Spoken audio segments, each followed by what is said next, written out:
Collingwood and Essendon on Grandstand AFL. You're with Drew Morphett. In the middle, Hocking's gone to Pendlebury.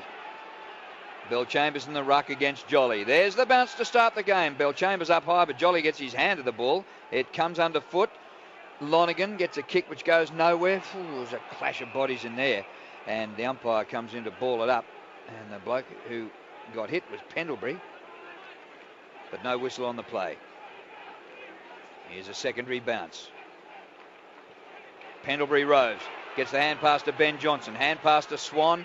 And they're nearly out in the clear, although Swan's hand pass to Sinclair, not that flash. So he follows up and gets another touch himself. Comes to Sinclair. It's a real contest at centre wing. Heppel grabs it for the Bombers and kicks them down towards the 50.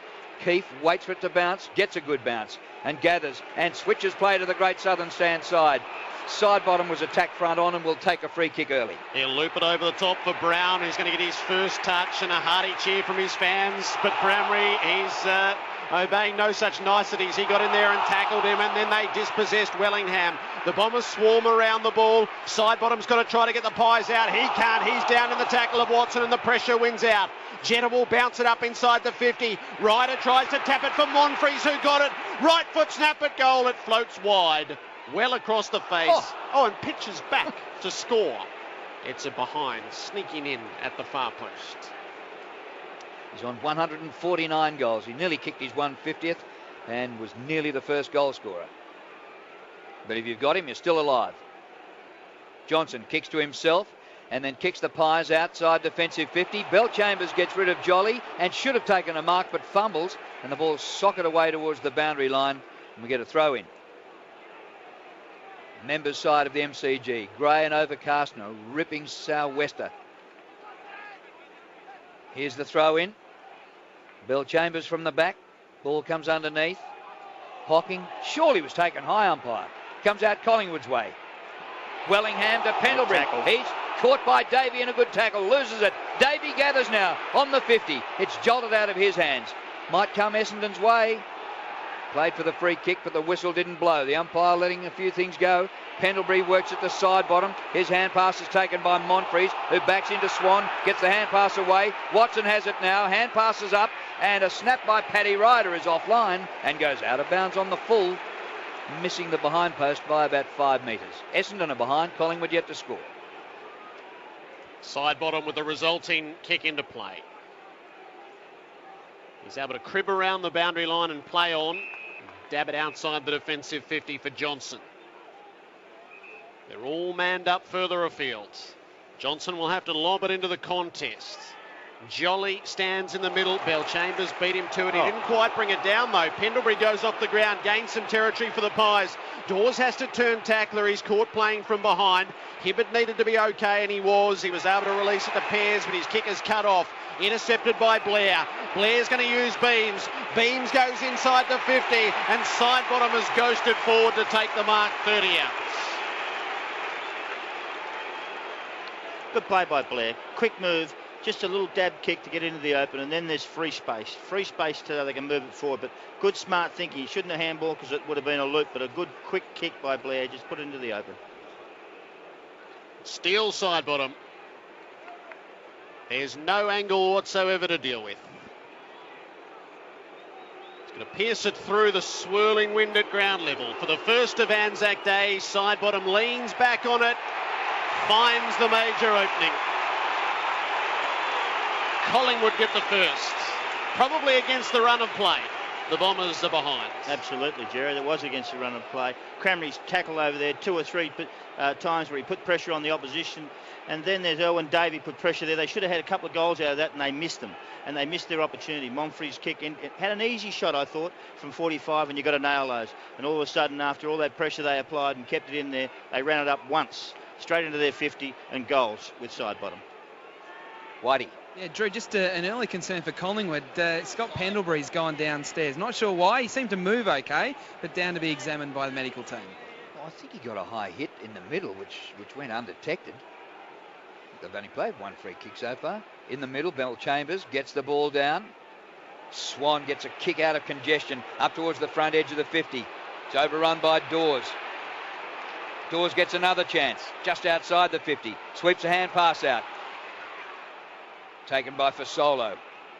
Chopped off by Bell Chambers for Essendon. He bumbles a kick along the ground. Swan charges at the awkward bouncing ball. Kicks to full forward. Fletcher stretches but can't take the mark. The hand pass comes out. A little kick by side bottom is no good. Off the side of his boot. He turned away in disgust. It's a free kick. He said for a tap on, which is a throw, they said. The kick by accident landed in the arms of his teammate Beams, but the free kick has gone to the opposition and is taken by Stanton, who goes short to Fletcher. It is 1 goal Collingwood, 1 behind Essendon. Fletcher staring outside the defensive 50 on the long kick. He'll set it up in Bell Chambers' direction.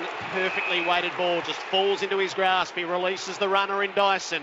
Dyson puts it in the Jetta direction. Jetta gets rid of Tuvey but then drops the mark. Tuvey's back in the play. Jetta harasses him off the footy. It's still to be won. Cramry takes a tackle, rolls back up, hand pass to Jetta, sidestep through, brought down by Tuvey, who stayed in it. Dyson gets some sort of kick away. It rolls at the goal front. And it's escorted through for a behind. Maxwell choosing not to take possession.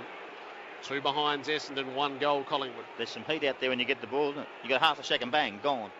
Well, the crowd calling ball, ball, time after time. So far, just 2 free kicks have been paid in 6 minutes, 1 each.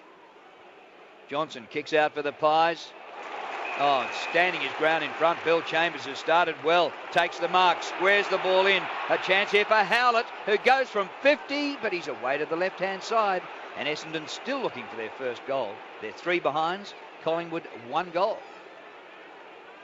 Adam White. Jared, Scott Pendlebury is okay. He's trotting back onto the field, part of a rotation. Joe Watson coming on as well. A couple of the Essendon players wearing long sleeves today. For Melksham, it lasted 6 minutes. He's going back to the short sleeve version.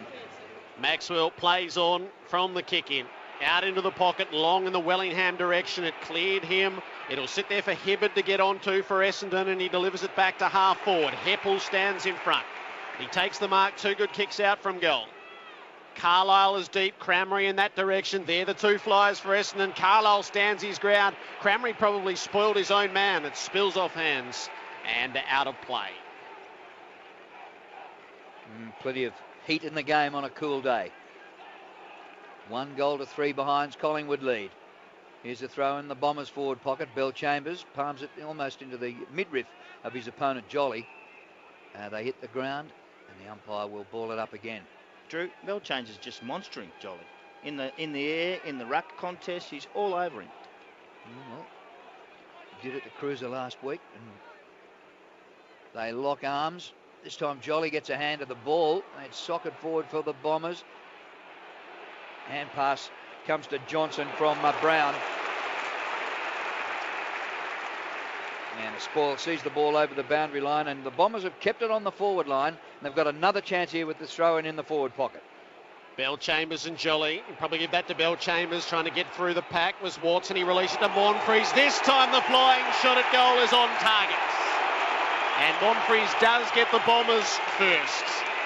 That's 6 minutes after he might have pinched it around the first time. 1-3-9 to 1 straight.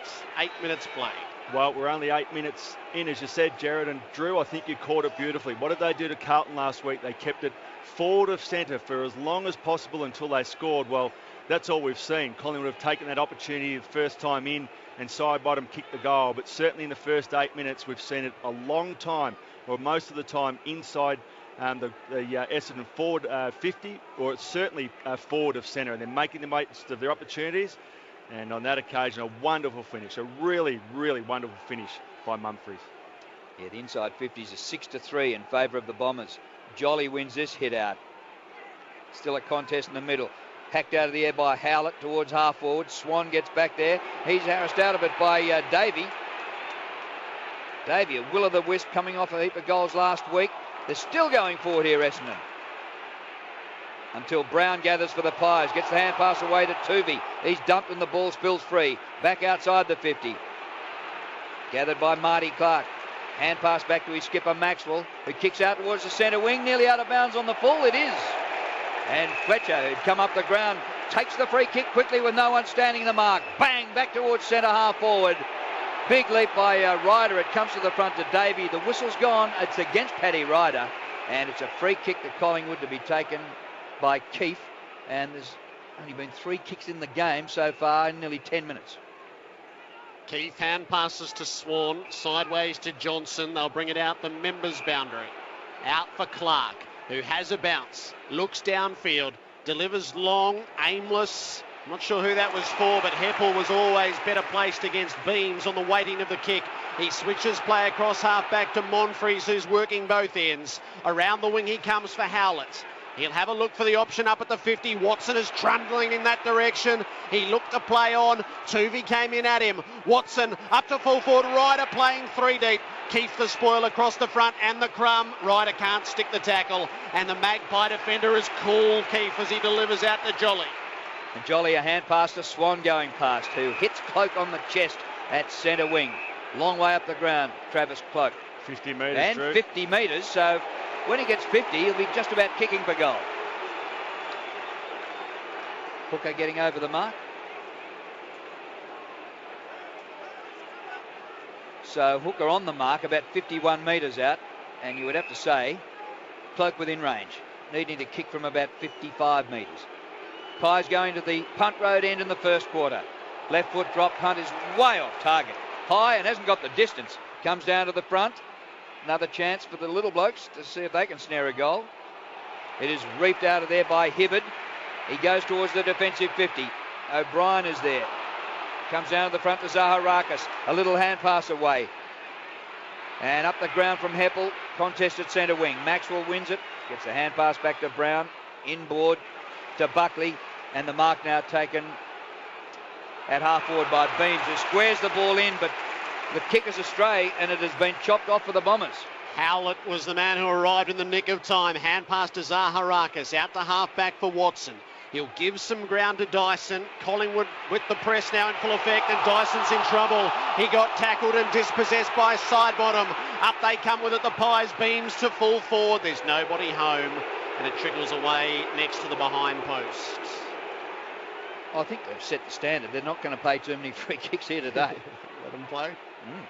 Right forward pocket for Collingwood. Trailing by 3 points at the throw-in. Dawes got it underfoot. Bombers got onto it initially. Hardingham dispossessed. Swan pulled it out of the pack. Snap and goal. Dane Swan, instinctive stuff. Collingwood by 3 points. 2 straight to 1-3. All set up by Sidebottom. Sidebottom kicked the goal, and then that tackle on Dyson Heppel, which was just sensational. More pressure. Put the pressure on. Keep the ball inside 50. The little things that count. The tiny little things. Doesn't go down as stats. Doesn't look too flash for the people in the crowd, but the teammates know. And then they push it forward, and they get a ball up or whatever they got, and then Swan's on it. And the brilliance of Swan, he can see he's on today. He's ready to roll. He's been in every bit of the play. He's quick. He's strong, he's tough, he understands the game very, very well. And I tell you what he can do, he can kick a goal and he can sniff one out. He's a genius at it.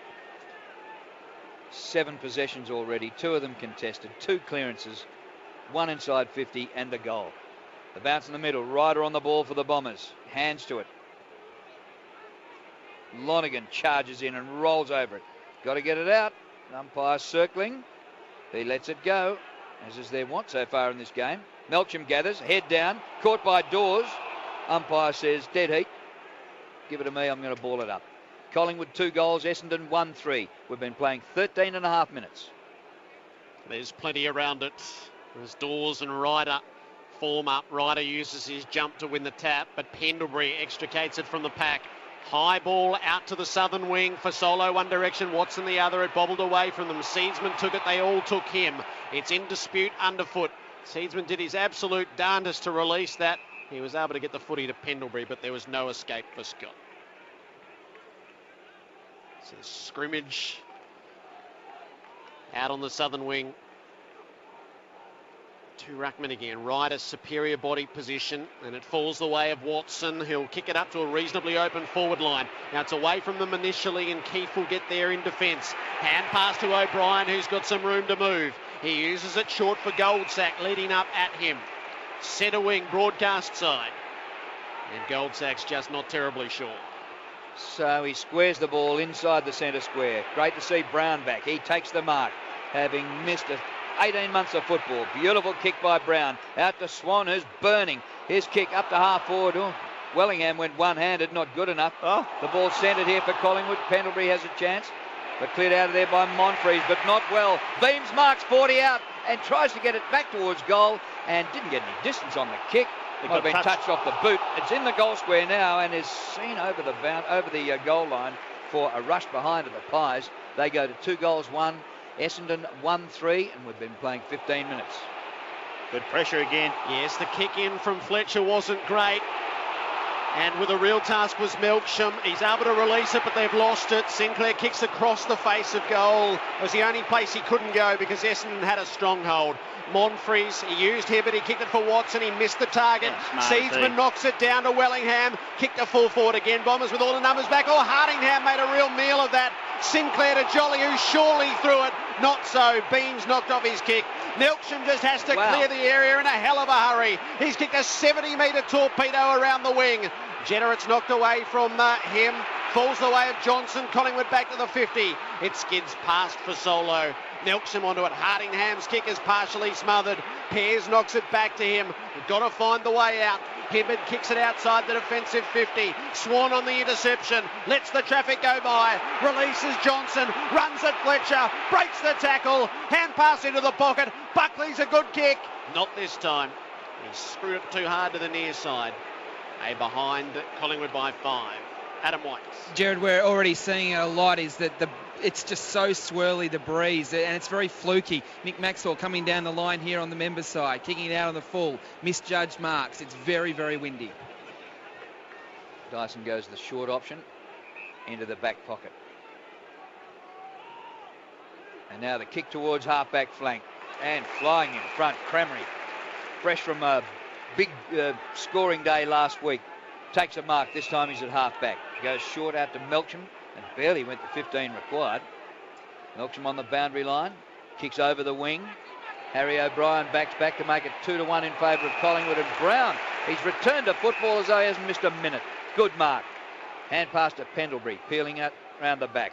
Kicks across the half-back line with plenty of penetration. Beautifully delivered, and Tooby has taken the mark just outside the painted 50. 14-9, Collingwood lead. Tooby's kick up towards centre wing. It's punched from behind by the Bombers.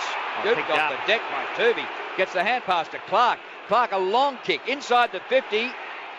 Mark not taken. Goldsack on the forward line. Hurried kick out wide into the pocket. Side bottom's been good, but the ball beats him over the boundary line, and we'll have a throw in the forward pocket.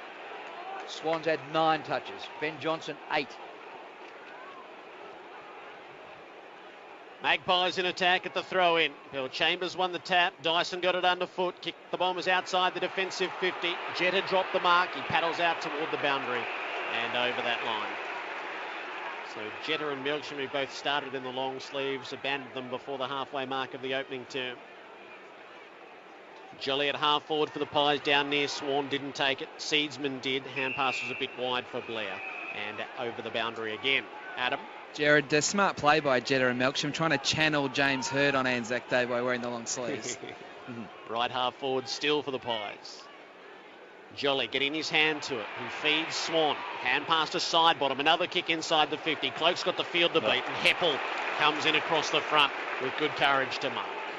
Terrific mark for a kid who hasn't missed a game since he debuted last year. Kicks across the ground, gets it outside the 50. Clark is in a good contest here with Stanton. And the Pies win it. Oh, great handball. Harry O'Brien works it up to Wellingham. Off to Johnson, who's flying. A beautiful centering ball. Oh, just over the head of Fasolo. Thought he was taller than he was, but he's only a midget. Chance for Bell Chambers. He loses it in a tackle. Cleared by Zaharakis straight up the ground. Melksham has it. The whistle's gone. It's coming back.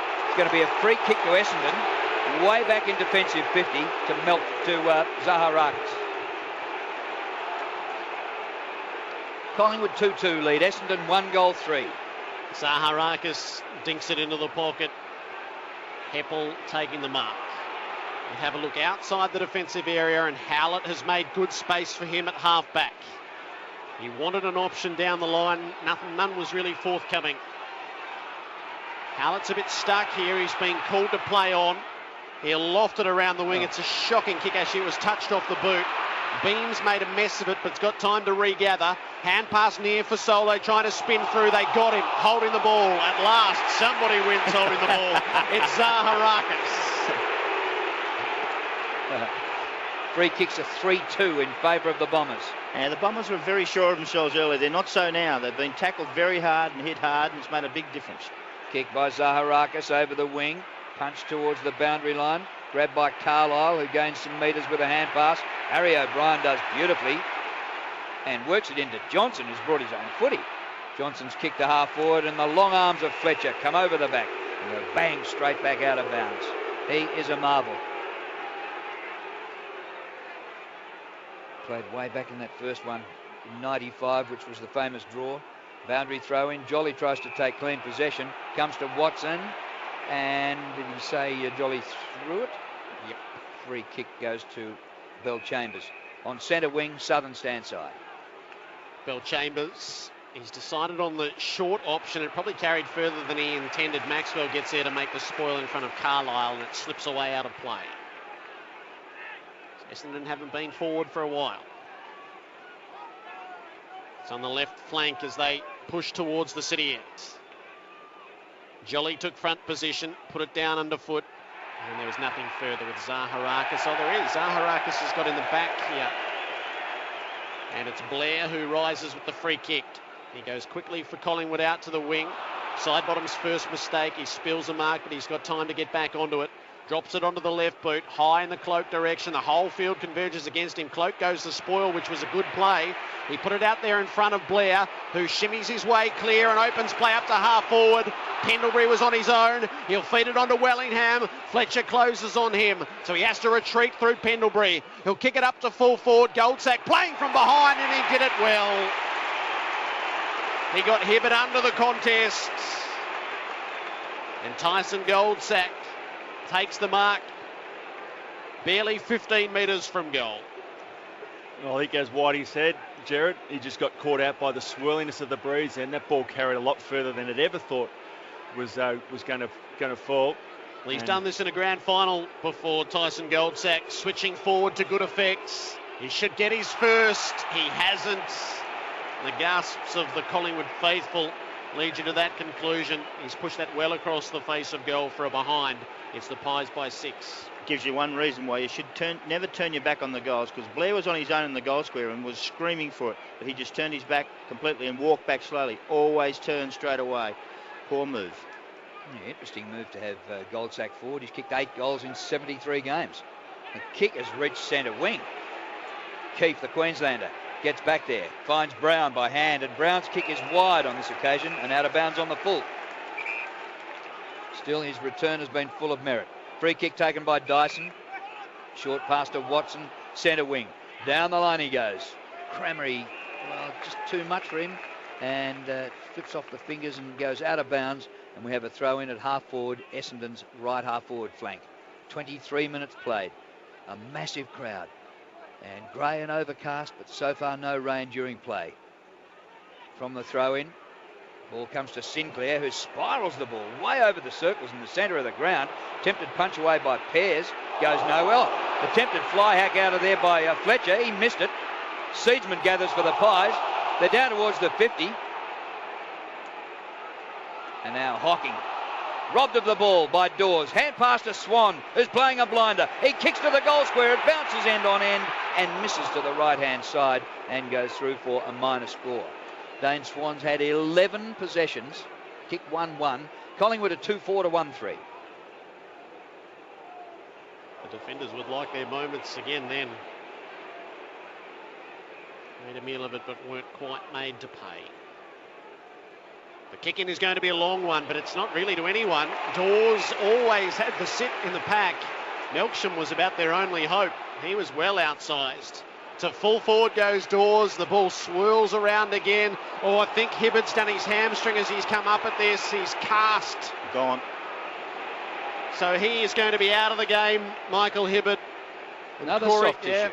Corey Dell'Olio, who's in his second game, will be taking the vest off immediately. So this soft tissue curse, which has a hold of the Bombers, claims Hibbert after time on of the first term. Gee, that's got to be a worrying sign. How many can you absorb? So the Bombers That's in a lot, the isn't back it? pocket. That it is a massive number now. That would be 10, I fancy. Yeah, there's trouble looming here. Hooker kicked it to Fletcher, who's popped it up in the air on the breeze. Good luck marking it. Melksham up over the top of Watson. They spoiled each other. Beams at ground level, feeds a hand pass out to Clark. If he could release it to Buckley, it was intercepted on the way through. Sharp work from Howlett, but his kick's a shocker going forward because the lone man back is Harry O'Brien. He has a bit of a fumble. He looks outside the defensive area, and side bottom is his outrider. They let him on his own though, Harry. He's been down there on his own the whole quarter. No one touching him. They're mad. Well, that's how he played himself back into form last week. Well, if you've got no one on you, Drew, it's pretty easy. Yep. Simon Buckley with a kick down the line. Oh, clever one-hander taken by Cloak. Gee whiz, how did he do that? Under pressure from Hooker. And Cloak kicks it a mile down towards the forward pocket. Fletcher, marked in the same direction as the ball. A terrific mark there by Hardiman. And he kicks the ball across the ground where Carlisle takes the mark at centre half back. Short pass, and he finds Stanton still at half back. 16-9, a 7-point lead to Collingwood. In short, Melksham marks, steers a pass. There's a sitting duck, and putting on a spoil is Cloak. And Cloak gathers and goes for the short pass rather than the big kick for goal. Look for Dawes, missed him, taken by Fletcher. Fletcher's hand pass. Up to Melksham, who ducks a high tackle. Fletcher gets him out of trouble again with a kick that pitches just inside the line and goes out in between half-back and centre wing. They're under pressure, the Essendon defence, but gee, it should have been a Collingwood goal. Pies by 7, thrown in forward of the wing for them. Swan gets hold of it again. He's got all the time in the world. He hand passes back to Blair, who ran into a dead end. Swan still playing in slow motion. His kick's not that good this time. Melksham gets a hand onto it. Cloak against the boundary, right from the paint, feeds it inboard to Seedsman. They're all over him. And the umpire will bounce. Adam White. Okay, as everyone knew in this stadium, Michael Hibbert has done the hamstring. It's a right hamstring. It's been assessed. He's out of the game. Diolio is about to come on as Essendon sub. That ball went out of bounds, but it wasn't seen by the boundary umpire. This ball comes to Blair. He's rolled over. Flipped out for the Bombers. Into the path of Davey, who gathers just behind the wing. Concedes some ground. Back to Zaharakis. Steers the pass to Paddy Rido, who marks on the logo centre wing. Chance for the Bombers to go forward here and see what they can do with this Collingwood defence. The kick over the head of Crameri. Here's Harry on his own again. He gathers the bouncing ball. Hand pass away to side bottom. And they're doing as they please back there. Side bottom lopes away. Has a bounce or two. Touches it down. Little kick over the top. Beams takes the mark. Great Southern stand side. Forward of the wing. Still a 7-point lead to Essendon. We haven't had a score for a while. The kick towards the 50. And a punch away from behind by Bell Chambers. Sees the ball out of play. So Hibbert had 7 disposals before he did his hamstring. He sits atop the Essendon sheet, but he's out of business. Pies by 7 points. Thrown in. Jolly pushes it defensive side of the pack. Opens things up for side bottom. He's going to kick it up to full forward. Cloak's in the pack. The siren beat the drop. Had it not peeled, I fancy Cloak was going to grab it 5 metres from goal. And there's a question as to whether that ball rolled on and through for a behind. It's been waved away as no score, although it was a reasonable point for Cloak to make, I think, because he let it land once the siren sounded.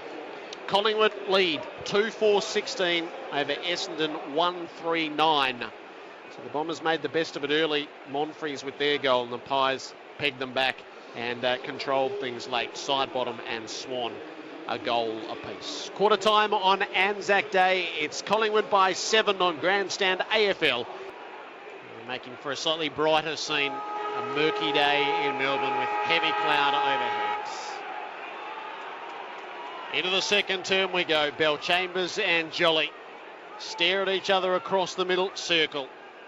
Bell Chambers gets his fingertips to it in the leaping contest. It's buried underfoot. Blair was able to release it.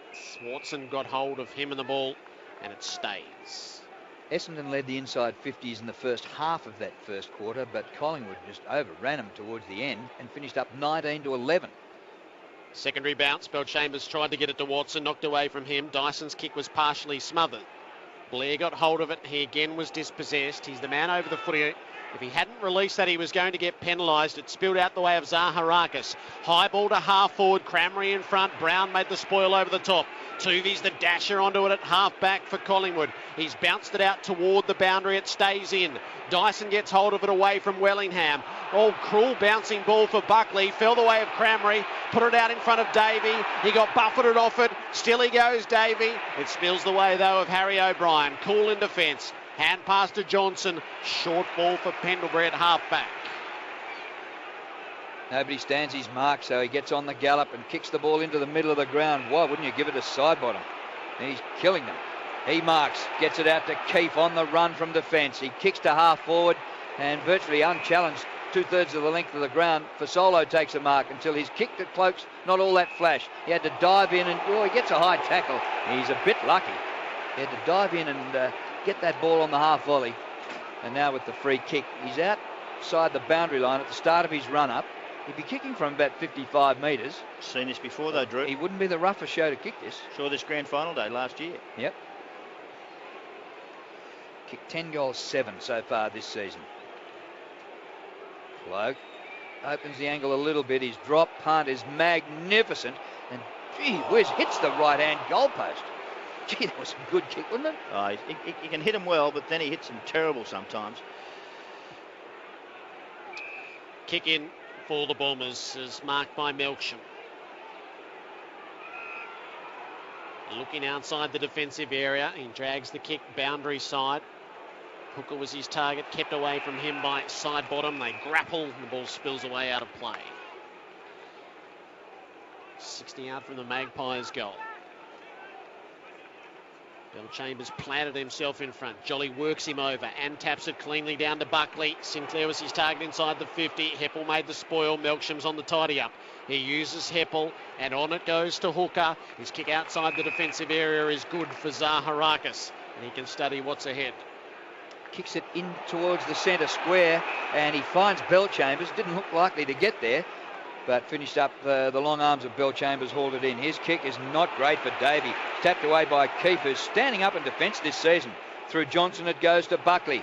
Long kick to centre half forward. It's all Essendon and the mark's taken by Hooker. He gets the hand pass away to Hardingham.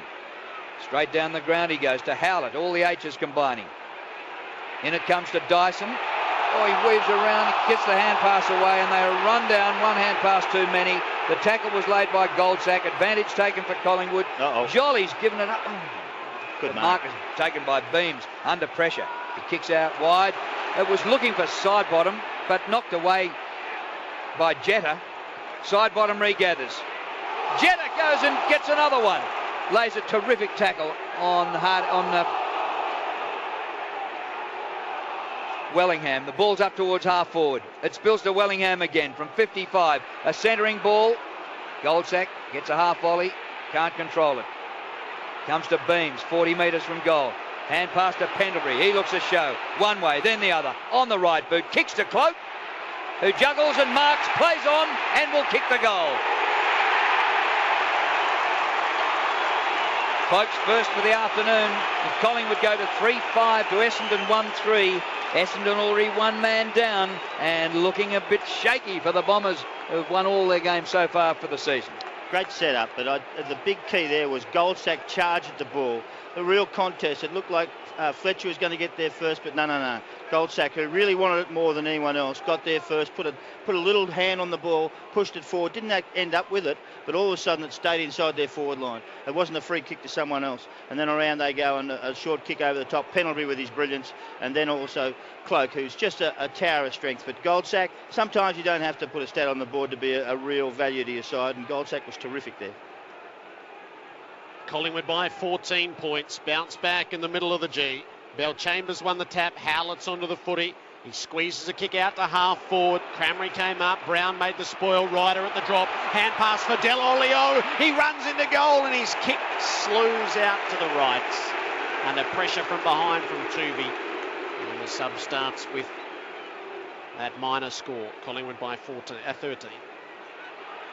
He was nearly going to kick a goal with his first kick in the AFL on Anzac Day. He didn't let go. He should have let go real hard because he doesn't actually understand how fast they run, these blokes.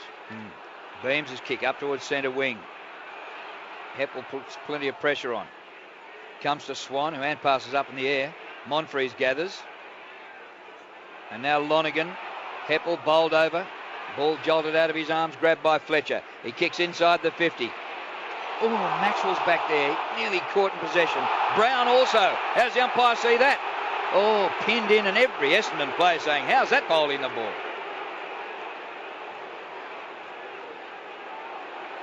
Going to be a ball up 40 metres out right in front. 23-10.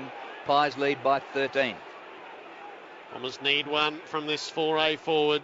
Jolly's knocked it goal side of the pack, but he also gets back onto it. Ran into a dead end. Delolio, great tackle, spills the way of Howlett, who rolls it at goal. It's across the face.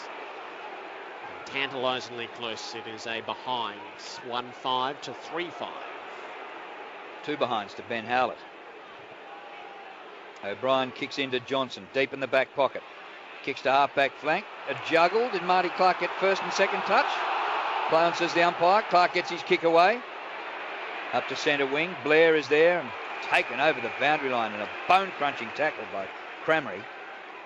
And a throw in at true centre wing, southern stand side. Adam White. Drew, I'm not sure of Brent Stanton's stats, but Marty Clark is going everywhere Stanton goes, and Clark has got the endurance to stay with Stanton. It's a good win for the Magpies. Reach the back of the pack. Hawking off to Jetta, who seemed to get dispossessed. He got a second go at it. Howlett had his kick smothered by Wellingham. Oh, you can't get through. Wellingham hit Lonergan solidly with a tackle. Stopped him in his tracks. You know what, though, Jared? They cannot put the score on Collingwood. At this stage, Essendon are still hanging in. They've been flogged for 20 minutes in a row and still are not out of this game. In the centre square. Jolly down to Swan, had a rare fumble. Melksham off the ground, put it out in front of Jetta, paddles to his own advantage. He gets hold of it. Oh, they hit him hard. One of those was surely high. Nothing doing from the umpire. Johnson brings it away for the Pies. He kicks around the wing. Dawes has got some company. Pears gets hold of him, dispossesses him. Ball spills to Pendlebury, toes it down the line, gains 25 metres out of play. Now, following up on what Adam White said, yes, Stanton's had just 2 touches for the game. Now, he had 36 possessions last week, and the week before he was into the 40s. So he has had a remarkably quiet game. Ball bobbles around here a bit. Marty Clark gathers. Kick goes nowhere. Pendlebury takes it. Spun round on the tackle by Stanton.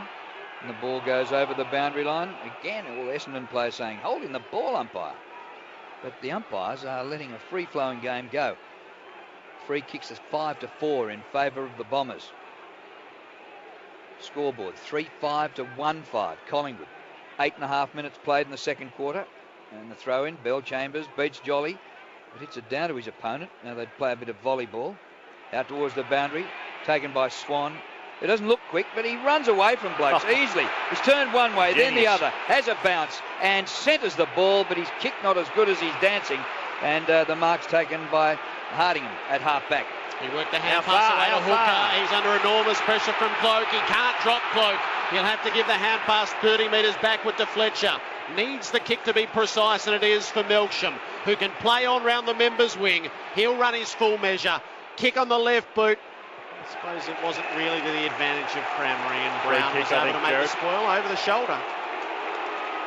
So Cramry, who's been stone cold so far, rises with the ball 70 from goal. He's gone for Monfries in the pockets. Jolly made the spoil over the top. Ryder against the behind line, dribbled it at the goal front. Almost got it there. Wellingham cannons into the post. He didn't like the extra push he got from Ryder. They remonstrate. The ball touched that post. It's going to be thrown in. Forward pocket for Essendon. Jolly knocked it to the open side of the pack. Johnson down by Bell Chambers, who had some claim at holding the ball. He doesn't get it. It's 25 out from the Bombers' goal. We've got to get a score here, Jared. They've been on the last 5 minutes, the Bombers. Essendon out tackling their opponents because they haven't had the ball. 41 tackles to 26. Bell Chambers, Swan, dispossessed in a tackle again. Cramry slings the ball out, taken by O'Brien. You're right, they've got to do something to stop him. Ball comes to Carlisle. He gets some support. Dyson goes back. Fletcher back to Carlisle, still inside the centre square, but about 70 metres from goal. Going to the punt road end, the Bombers in the second term. Down to Ryder in the pocket. It clears him.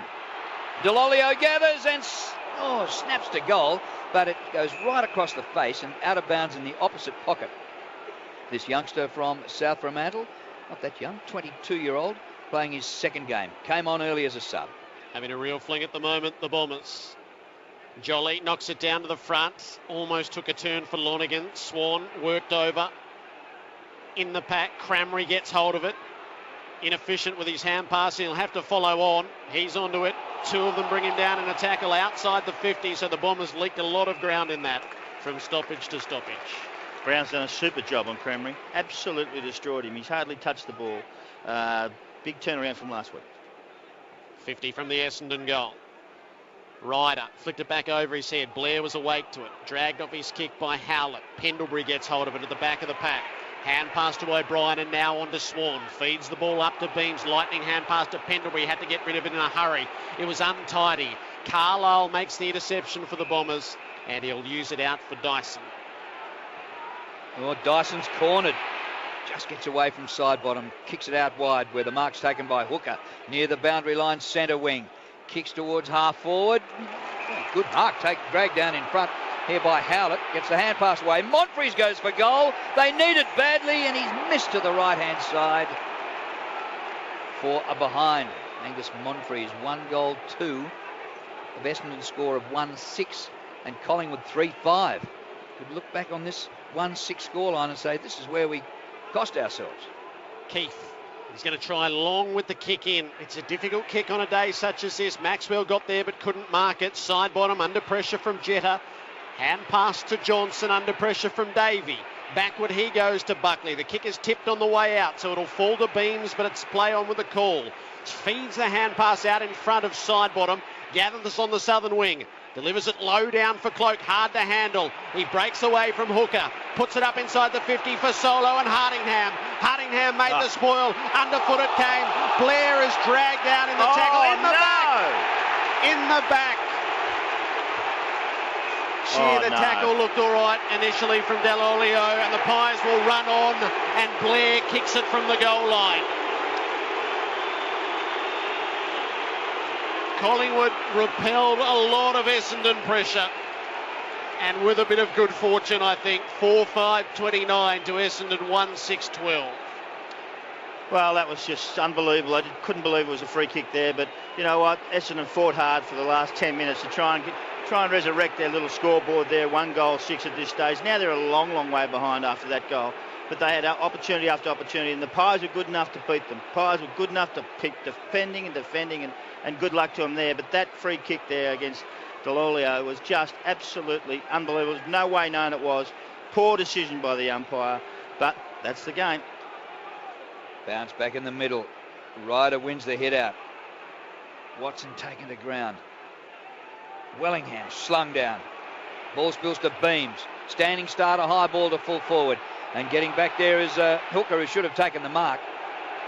Clears out of defence towards the boundary line. And the Collingwood players, Seedsman leading the way, saying, how about that for deliberate? Not playing those today. It'll be a throw in between wing and half forward. Dawes in the ruck against Ryder. Punched forward by Seedsman. Taken by Zaharakis of Essendon. A high ball just over the wing. O'Brien is there, no mark. Leaping high, Brown. Comes to Lonergan. Hand pass back to Ryder.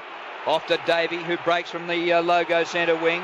Hand pass on to Watson. Hand pass to Zaharakis for the second time in the movement. And this time, the Bombers are home for the goal. Just their second for the game. 14 and a half minutes into the second quarter. Well, they needed that, the Bombers. And unfortunately, the goal to Blair just snapped that 5 or so minutes of forward pressing that Essendon were able to actually put on the Collingwood team. And you brought up a really good point, Mark. Collingwood were good enough to withstand it. They went forward the very first time and kicked the goal the other end. Essendon needed one. They needed one to say to themselves, we're still in this game. We're on the scoreboard. We need a goal quick. And Zaharakis is the one who actually kicked truly on the run. Good goal. Collingwood by 11 points. Despite all the hubbub, there's 4 pigeons scrafting away in the centre square. Not to be disturbed. They flutter away as the bounce hits the turf. Ryder probably got the tap. It'll fall the way of Hocking. He was dispossessed by Pendlebury, who got caught over the footy by Watson. The umpire in for the secondary bounce. Worms must be tasty, mustn't they? Yes. If you can ignore what's going on around you. Diligent, aren't they? Outside the 2 circles. Whacked into the ground. Ryder won the tap. Lonergan's onto the footy. Hand pass to Zaharakis. The Bombers go forward with reasonable penetration too. O'Brien, though, comes across the front. And as the third man up into the pack, he's able to take the mark. Use it out sideways for Marty Clark. He's had a bounce and a second to reach halfback. He's still got some room to move. Long with his kick, past halfway. Jolly almost at the second attempt, not to be. Sinclair pries it out. Hand pass to Pendlebury. Forward of the play, he went with a blind hand pass. Cut off by Carlisle. Ball still in dispute, though, right against the boundary. And I doubt that will come out without the intervention of an umpire. Gee, a couple of weeks ago, Harry might have been nearly for the chop after being carved up by Eddie Betts. But he was great last week and going well again, Harry O'Brien. Bounce centre wing. Ryder wins the hit out. Comes down to... gets the hand pass away. Spills to the edge of the pack. Little hand pass by Buckley back to Tuvey. Forward to Pendlebury, who swivels out of a tackle and kicks inside the 50. Cloak is there. The ball runs on. Swan in the forward pocket. Went to ground. Regathers his footing. Lays a tackle on Stanton, who just can't get warm. Hot here for the Essendon defence. Oh, Heppel does well. And gets the hand pass out. And they've cleared the 50. Cramry with Brown. Cramry can't get a touch either. A little toe poke by Maxwell. Perfect. Out to Buckley. Beautiful pass and the mark to Cloak just outside 50. Toe pokes at the MCG have decided premierships. That was a beauty by Maxi.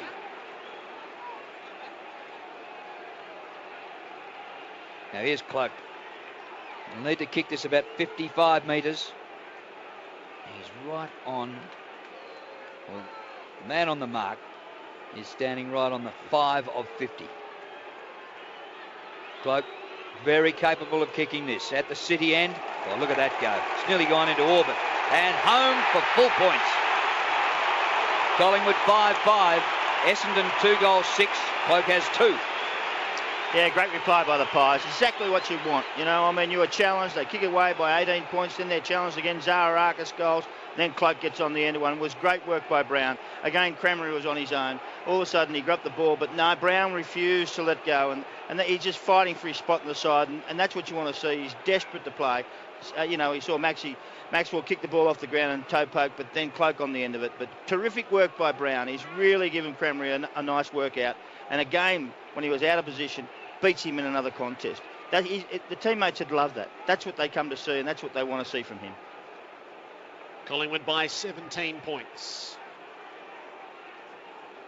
Jolly has changed the direction he came from against Ryder. Beams got hold of it, dinked it forward. Melksham got hit hard by Sinclair. Still retains possession. Kick didn't go far, but it falls for Monfries, who feeds it off to Jetta. He'll go long and strong, but there's nothing deep.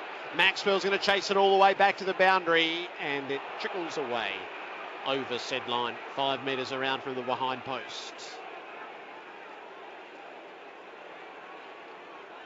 Left forward pocket for the Bombers. Jolly double mitts it down to the front. Bell Chambers came up with it momentarily. Tuvey stole it from him. He's held up in a tackle. The secondary stoppage 30 metres out from the Essendon goal. Television pictures showing Kevin Sheedy in the stands, the GWS coach, who started this when he was coaching the Bombers. Essendon looking for the answering goal here. Lonergan tries to spin through the pack, pushes himself off. Del Oliola had a fumble.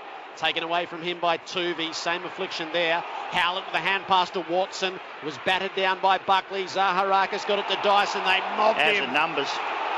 Collingwood swarming at any Bomber who gets a hold of the pill. And it's held to a standstill, 45 from the Essendon goal. And Whitey, I'll point out that Brent Stanton still only had 2 touches.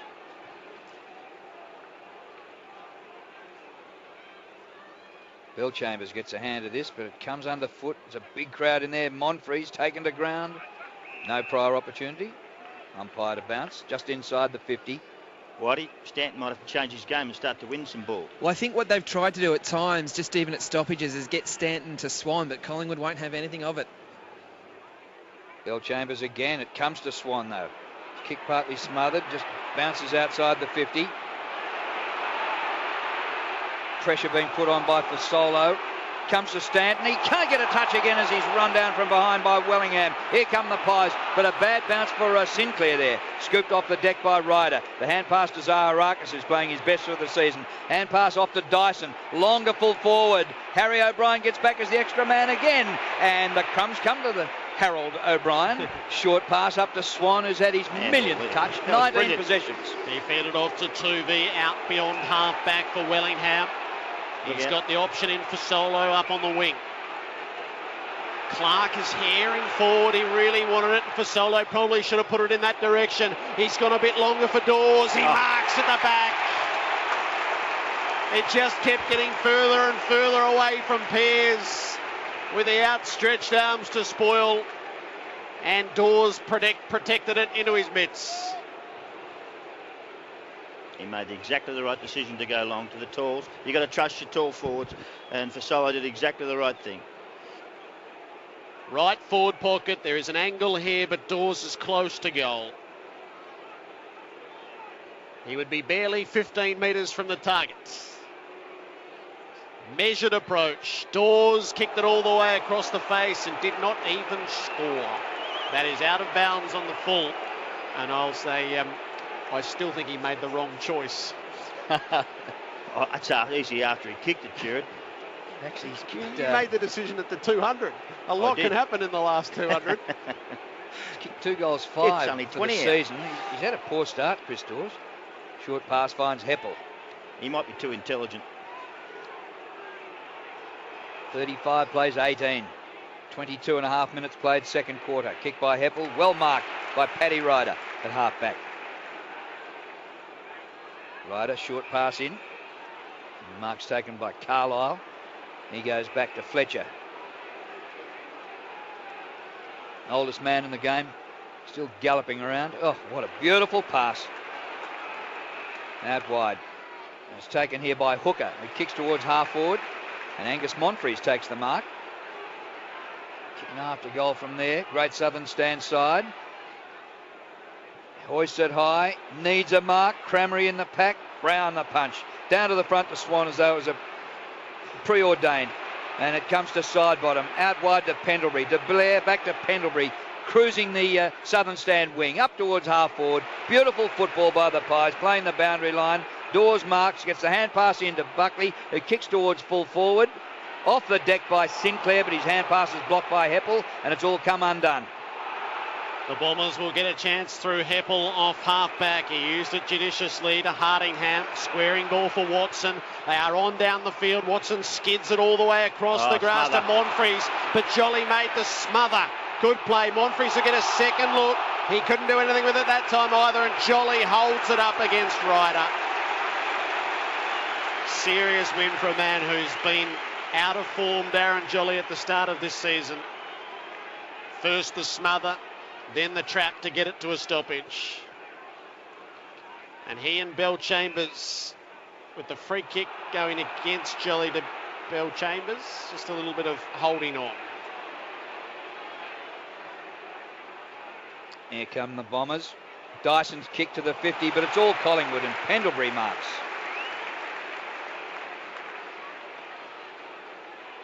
He went off early, maybe for a bit of treatment. But his comeback hasn't missed a beat. Delivers the half-distance pass to Tuvey, who marks at half-back flank. And a 50-metre penalty.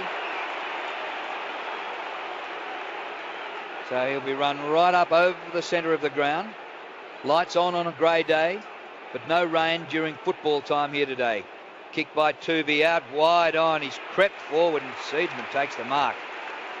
That's beautiful play. They were too smart for the Essendon defence.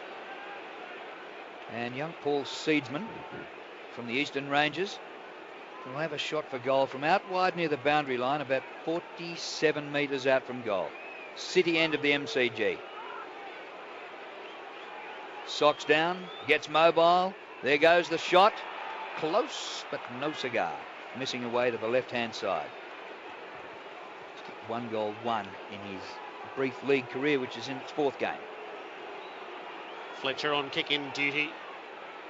He's going long, as is his wont. Bell-Chambers with a couple to beat, and he did it beautifully. The Magpies overcommitted and allowed him out the back. He puts it out in front of Davey. He's just got to knock it on to Jeddah. Jeddah will sweep at the 50, give it back to Davey. He'll run it at goal, end on end. It'll turn in. Superb movement of the footy. The fullback to the ruckman to the 2 fastest men in the team. They saw it home, and the Bombers cut the margin to 12. It's hard to imagine they're this close. 26 minutes into the second term, 3-6 to 5-6. Well, the fact he actually ran it along the ground for the best part of almost 50 metres just added to the theatre of the goal. It was an amazing goal, one end of the ground to the other. And it was almost Harry, actually it was Maxwell who actually left his man. I think it was Alwyn Davey at that time, right across on the Toyota sign on the opposite side wing. He actually left his opponent to try and make contest with the Bell-Chambers mark. Well, Bell-Chambers actually did take the mark, played on quickly, and added to the ability to be able to go from one end of the ground to the other. Oh, it started to pour raining here at the MCG. The bounce in the middle, and the lead is only 2 goals. It should be more, but if it gets slipperier and score on the board could be handy. You can't only quell a horse, you can bring rain through. I know, just this minute said there hadn't been rain during football time. Oh, no. Bingo. You're uncanny. I know. Anyway, we've got the first leg in. Fave one. It was 280. Thrown up by the umpire alongside the bullseye. Watson tries to wrestle his way free. No getting out of there. Finishes up with Blair. Little hand pass. Back into the pack. Monfrey's got a whack round the chops and will take the free just ahead of the circles. Collingwood 5-6 to 3-6. Monfrey's goes long. Can you mark this wet ball? Ryder says, ooh, nearly. Not quite though, it comes underfoot. They grapple for it. Davies out the back of the pack. Throwing himself at it as Marty Clark. Little kick. Wellingham dived at the shins of Watson. He got lower and harder than the Essendon captain, and the ball spills over the boundary line for a throw-in. There is a small but distinct opportunity for Essendon here in the last 60 seconds of the half. From the throw-in, Bell-Chambers knocked it down to the front of the pack. It slews around. Blair gets some sort of kick out. It didn't go far. Pendlebury gathered it cleanly from the turf. Hand pass to Beams out in front of Wellingham. They're all coming at him though, and he'll be overwhelmed. No, he got hit high. Clumsy stuff from Hooker because they had the Pies where they wanted them. Wellingham instead kicks up to half forward. Dawes wrestles, can't mark, does tow it off the ground and win possession. Puts the don't argue up and gets rid of Heppel. And still he ploughs on Dawes at ground level. He won't get a discernible result for all the effort other than a bounce. The rain's not all that heavy. Just a bit of a drizzle at the moment. The fans have got nowhere else to go because all the seats around them are taken. Comes to side bottom. He's kicked to half forward. Bounces off Hardingham. A little toe poke forward by Beams. Bombers have it again. Heppel's hand pass inboard. Goes to Dyson. Now to Fletcher at centre half back. Had a bit of time to set himself up. He's kicked the torp. Anyway, he said get after that. And here comes Crameri. Leads the race with Brown, but the siren beats them. It is half-time at the MCG. It's low scoring, and Collingwood, you reckon, should be further in front than their 2 straight kicks. Collingwood 5-6-36, Essendon 3-6-24. That quarter went 29 minutes and 16 seconds. For Collingwood, their goals have come from Blair, Sidebottom, Swan, and Cloak kicked the double in that second quarter. And for Essendon, their 3 goals to Monfries, Davey and Zaharakis. At half-time in the Anzac Day clash at the MCG, Collingwood 5-6-36, Essendon 3-6-24. It's all unfolding on Grandstand AFL on ABC Local Radio. Mark McClure and Chris Grant. Yeah, terrific quarter of football. Really enjoyed it greatly. Pies started off sensationally. They really worked hard and put more pressure on, applied more pressure to the Bombers, who just keep coughing it up all over the place. I mean, their matchups aren't working well, but you know what? They continue to try, which really amazes me how they keep going. Cloak goals early and puts them 12 points in front. It was a really good setup there and the way they went forward. The Bombers fight, and you know, for 10 minutes there was a bit of an arm wrestle there, 10 or 15 minutes, and then all of a sudden the results in another goal. Another goal to Blair, gets one at the 14-minute mark straight away from the bounce. Zaharakis goals. Zaharakis goal was a ripper straight out of there and puts them back into the game. They continue to fight and wrestle, and they're being absolutely destroyed by all the players on the ground. And then you see Cloak goal again with a contest with Brown and Crameri in the middle of the ground, who just got that ball, and then Nick Maxwell just toe pokes it forward, and all of a sudden Cloak's on the end of it and he kicks a goal from 50 metres out. You think, oh well, that's the end of them, but no. You know, Brown and Jolly and Crameri was terrific tussle. Jolly and Bell Chambers has been fantastic. Bell Chambers, I think, is winning that one. Swan's just outstanding all over the place. Marty Clark on Stanton's killing them. Sidebottom and Harry O'Brien are free. There's a whole host of winners on one side and not too many on the other for the Bombers side, but they continue to come. And then we saw the goal of the day, which was just the Aaron Davey and Jetta goal, where they went back and forth to each other and put it forward. It's been an exciting game. One side should be 5 goals down, but they're not. They're only 2. And that makes a real big difference in this game. They are playing poorly, so they have a chance to get back into the game. Their forward line is non-existent, if you would call it that. Crameri can't touch the ball. Ryder hasn't touched the ball. Jetta's touched a few times, and Davey. Stanton's done nothing. Carlisle's done nothing. Zaharakis a small amount. If they can get some movement there and get some actual fight back into that forward line, and their midfield's getting smashed too. Joe Watson's not going as well as we'd like. Melcham and Zaharakis aren't as strong as we'd like to see them. I mean, I know that Heath Hocking's on Pendlebury, but who's on Swan? Can we find someone? And who's on Harry O'Brien? Because now he is absolutely full of life and actually playing very well. Got a big task ahead of them, the Bombers, but the Pies should be 5 in front. Well, through the middle of the ground, I think one of the calls you made, Mark, was the fact they're just not getting their hands on the ball as much as they'd like. They're 30-odd possessions behind in total over the course of the first 2 quarters. You called that the Watson isn't getting his hands on the ball as much, but certainly Marty Clark's job at the moment on Stanton to hold him and restrict him to 2 possessions, that's telling, because they're just not getting the drive through the middle of the ground, and that's not giving Crameri an opportunity up forward. It's not exploiting Brown with his fitness at the moment. He's able to get across, he's able to get a hand in. His job so far on Crameri has just been outstanding. It really has. And look, you know, you talk about players coming into the team and doing a job. Well, he's doing that, but it allows others to play in their rightful position. It allows now Maxwell to play that roll off half-back flanker. It's allowing Harry O'Brien to just be a little bit more confident in getting off his opponent. Now, he's been free often, and they did man him up at times in the second quarter, but certainly the fact that Brown's there is giving the confidence to those other 5 defenders that are in the defensive 50. It's so much more than just doing a job on Crameri. It's just really giving the other defenders confidence. You know, that roll through the middle of the ground that Marty Clark's playing, it's just been outstanding. It's just been a real dogged, just hunt after the man. Stanton just can't get his hands free. There's been occasions where it hasn't just been Marty Clark as well. There's no doubt there's a message for the Collingwood players. Wherever Stanton is, you run after him, because he's the driver. He's the one who will kick the ball forward, and they're just not getting the opportunities forward. I think Essendon have certainly, they're not taking the opportunity as such, but they're only 2 goals down. And for the amount of ball that's actually going against them, they're losing contested possessions, they're getting less inside 50s. But the advantage that James Hird and his coaching staff would have at the moment is the fact that they're 2 goals down. It's wet conditions. Anything can happen in the second half. Can't wait to see it. It will all unfold on Grandstand AFL throughout the afternoon this Anzac Day. Collingwood 5-6-36 leading Essendon 3-6-24.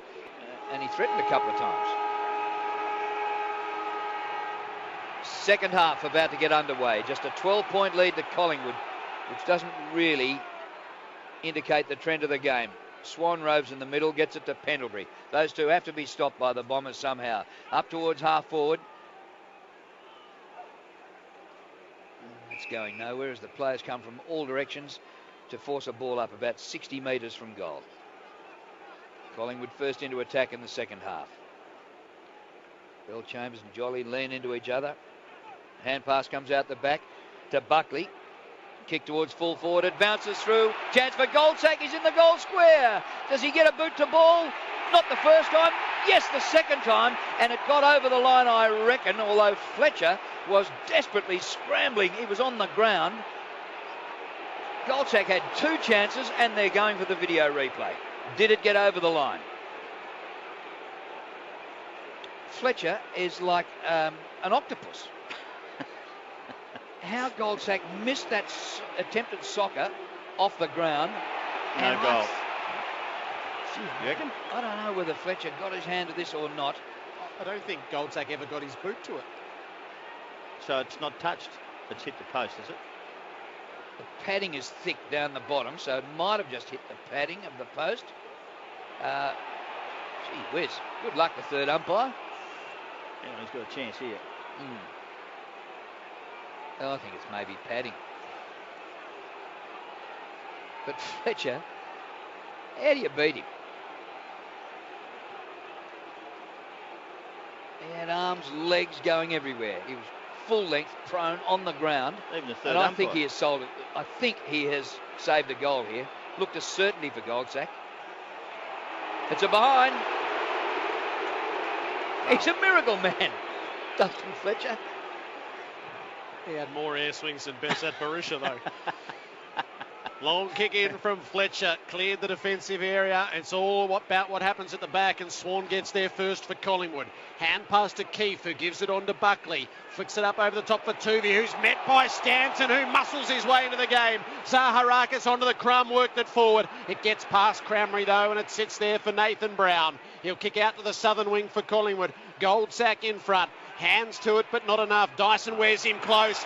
Jetta escapes. He flees the scene with the ball. Hand pass to Watson. Gives it back to Jetta at the 50. Over the top to Zaharakis. Right foot snap is a goal. That's the start they needed, the Bombers.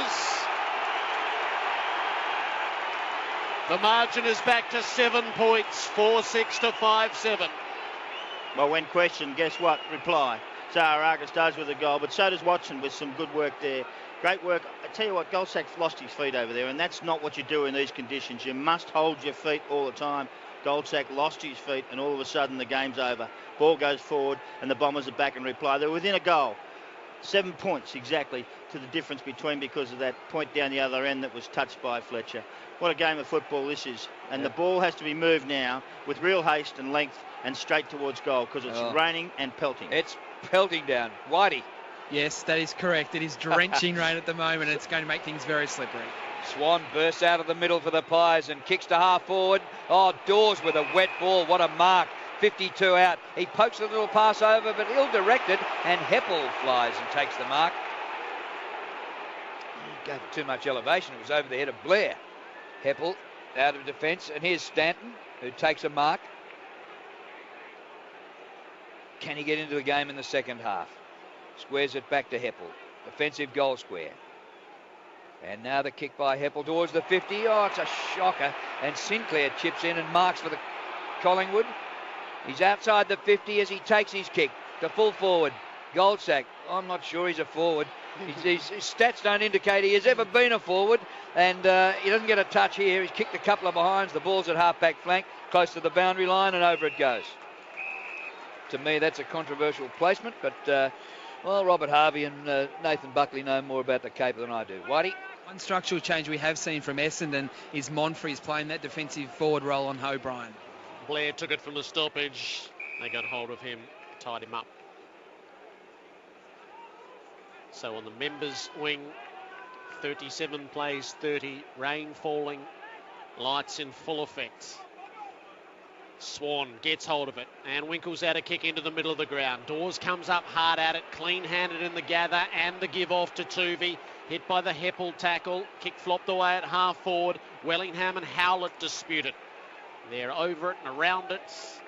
Players pile in, and it'll be bounced. Front of the centre square, Collingwood attacking. Just a bit of deja vu about Zaharakis' goal. When the rain came, he loves MCG Anzac Day when it's raining. See in the last quarter. Davey Had a little fumble around the contest. Beams didn't. Hand pass released. Swan got it out the back to Johnson. Kick up to the 50. Bit wide of the play. Dyson leads the chase and he's happy to see it out over the boundary.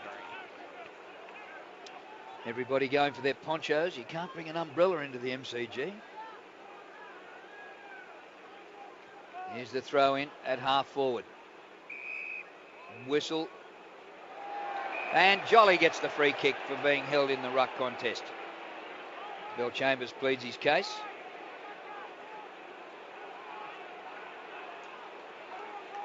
Here's Jolly at left half forward for Collingwood. Going to the punt road end. Dawes offers a lead from the goal square. Pendlebury comes off the bench. And here's Man Hocking with him all the way. Here's the kick. Dawes gets a hand and a glove to the ball but can't take the mark. Heppel in front gathers and is Polak straight away and the umpire will bounce it. 37-30. Collingwood's lead just 7 points. 6 minutes into the third term. He was thrown up nice and quickly. Hacked out of there by Melksham. Heppel has overrun it. He's got to try to get it back. Marty Clark is beavering away under the pack. It's an Essendon free kick. And all of that going the way of Dyson Heppel. Stanton drifted around looking for a disposal. Heppel didn't give it. His last kick out of defence was decidedly poor. This one he's aimed in the direction of Carlisle. Up. Strong body against Maxwell. He takes the mark. Carlisle down the line with the kick. Melksham goes over against Johnson, but it'll spill onto the next contest. Delolio came up, had a little fumble. Johnson's down in a hard tackle. Melksham still against the boundary. Tuvey works him over. It's out of play. And a bit of push and shove here between Tuvey and Melksham. And they're sent off to the neutral corners. The throw in. Over the head of Jolly. Good hands by Blair at the back. He gathered cleanly. Hand pass to Seedsman. And the kick to the forward line's no good. And over the head of Dawes and the mark taken by Hooker. Hooker pokes a short pass to Watson. He needs to lift his output a little bit. There's a 50-metre penalty. Dawes came from the blind side and got over the mark. And Watson just jogs up to the front edge of the square. Taking his time getting there.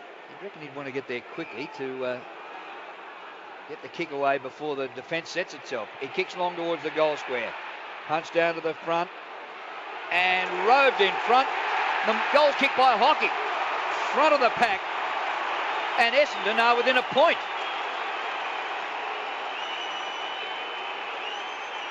Collingwood 5-7, Essendon 5-6, 8 minutes into the second half.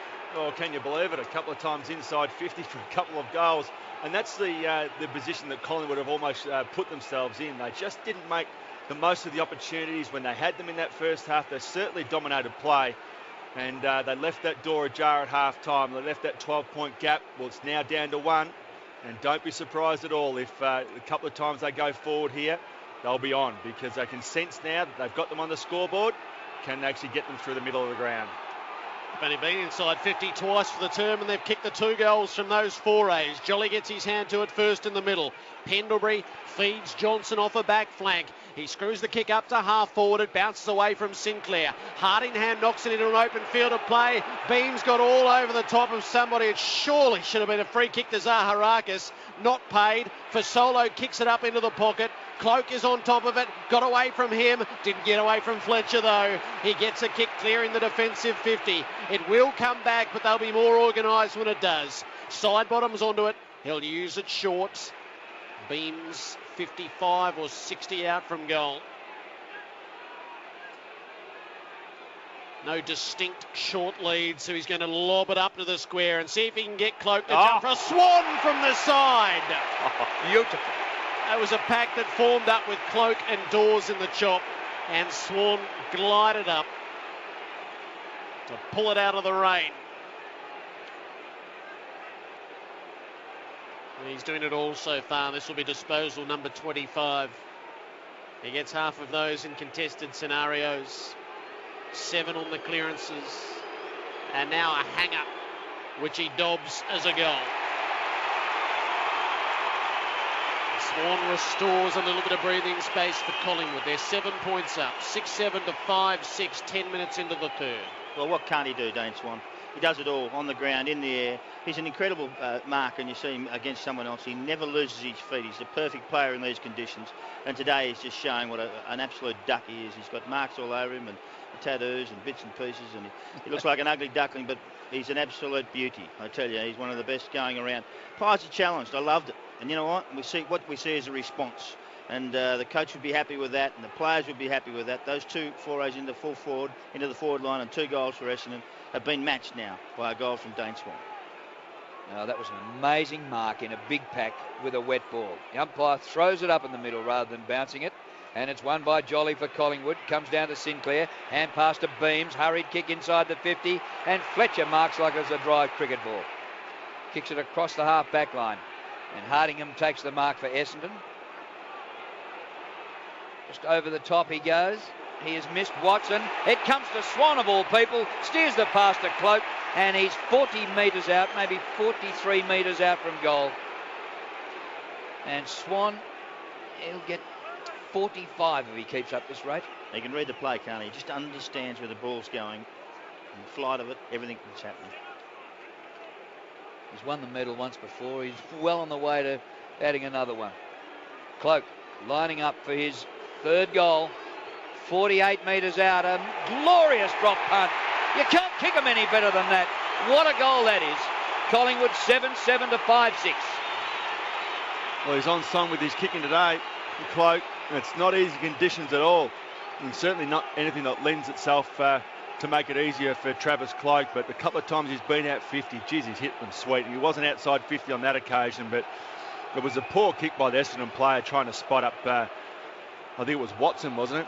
A really poor kick. He just 50-50, kicked it 20 metres, put it over his head. Swan got on the loose ball. Just too easy. And that kills you as a coach if you're a coach of Essendon.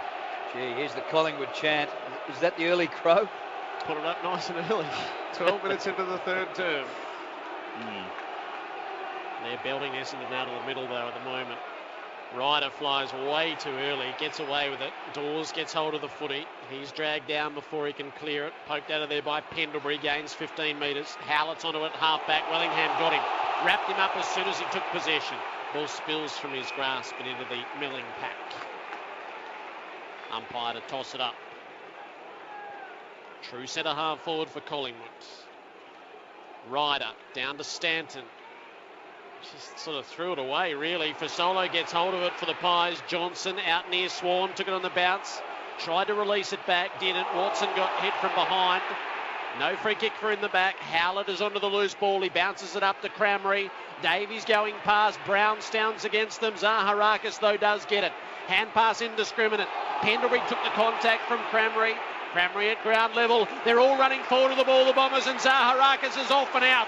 He gives it to Stanton. Long range shot at goal. It gets away to the left. It won't bounce back. It'll slip and skid out into the behind post to be thrown in.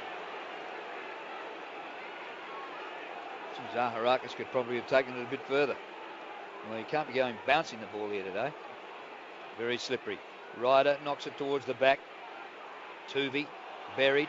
Little kick towards the goal square. Hand pass. Zaharakis. Was he pushing the back on the top of the goal square? The ball's gone over the goal line. A rush behind to Essendon. Zaharakis pleading his case with the umpire, but nothing doing. Umpire Matt Stevick said, "Play on, son." It's 7-7 to 5-7. We're back to the 12-point margin. We are letting things go to an absolute extreme, aren't we, this afternoon? Johnson plays on for the kick in, and I think he's booted that out on the full. He has. So in the rain on the far side, Watson rises with it. He'll set it up to full forward. Davies should have waited down at the back of the pack. Monfrey's trying to get clear of O'Brien. He takes it, hand pass to Howlett, fires it out of the pack, and lands the goal. Well, they are nothing if not economical when they go forward. With each venture in this 3rd term, Essendon have plucked a goal. And they're down by just the 6 points. 6-7 to 7-7. Well, poor kick by Johnson, let that one in. He kicked it out of bounds in the full. And once you do that from full back, you don't need that. There's plenty of space out there. It's 100 yards wide, 150 yards wide. Don't tell me you can't keep it away from the boundary. All of a sudden, he's back in under pressure. And Davey had to go for that, Jared. I know he should have stayed down, but you know what? When it's your turn to go, you must go, whatever size you are. And he did that and contested the ball to the ground. and the rest is all over. Howlett jumped in and kicked a ripping goal, like a screw punt on the right foot around for goal. Picked up by Monfries was good work. Good quick kick by Howlett. Thrown up in the middle. Jolly clean possession. Gets boot to ball with a kick to centre half forward. Tapped on by side bottom in a bit of space. Fasolo is there. Watson gathers it off the ground. Gets the hand pass to Lonergan. The Bombers on a quick break here. And if Jetta can get away from Johnson, he does with a little paddle across to Stanton. Stanton throws it on the left boot. His kicking is an area of his game which lets him down. But today he hasn't got it enough. And a couple of times he has had it, he has sprayed it. And that's bounced out of bounds a good 35 metres around from the behind post. They're in attack here, Essendon, but trailing by a straight kick. Quickly the boundary throw in. Won by Bell Chambers.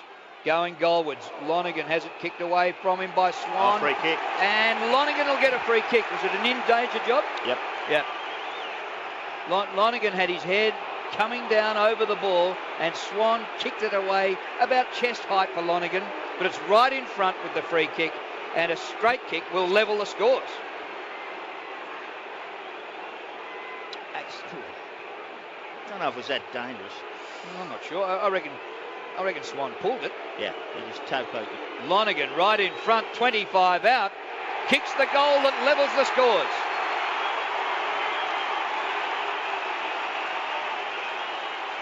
Seven apiece, approaching the 17-minute mark of the third term. Well, I think the umpire might have actually thought that Swan was going to go through with a kick and called it, and almost possibly called it too quickly, because Swan was aware that Lonergan was going to dive almost over the football, pulled his kick back.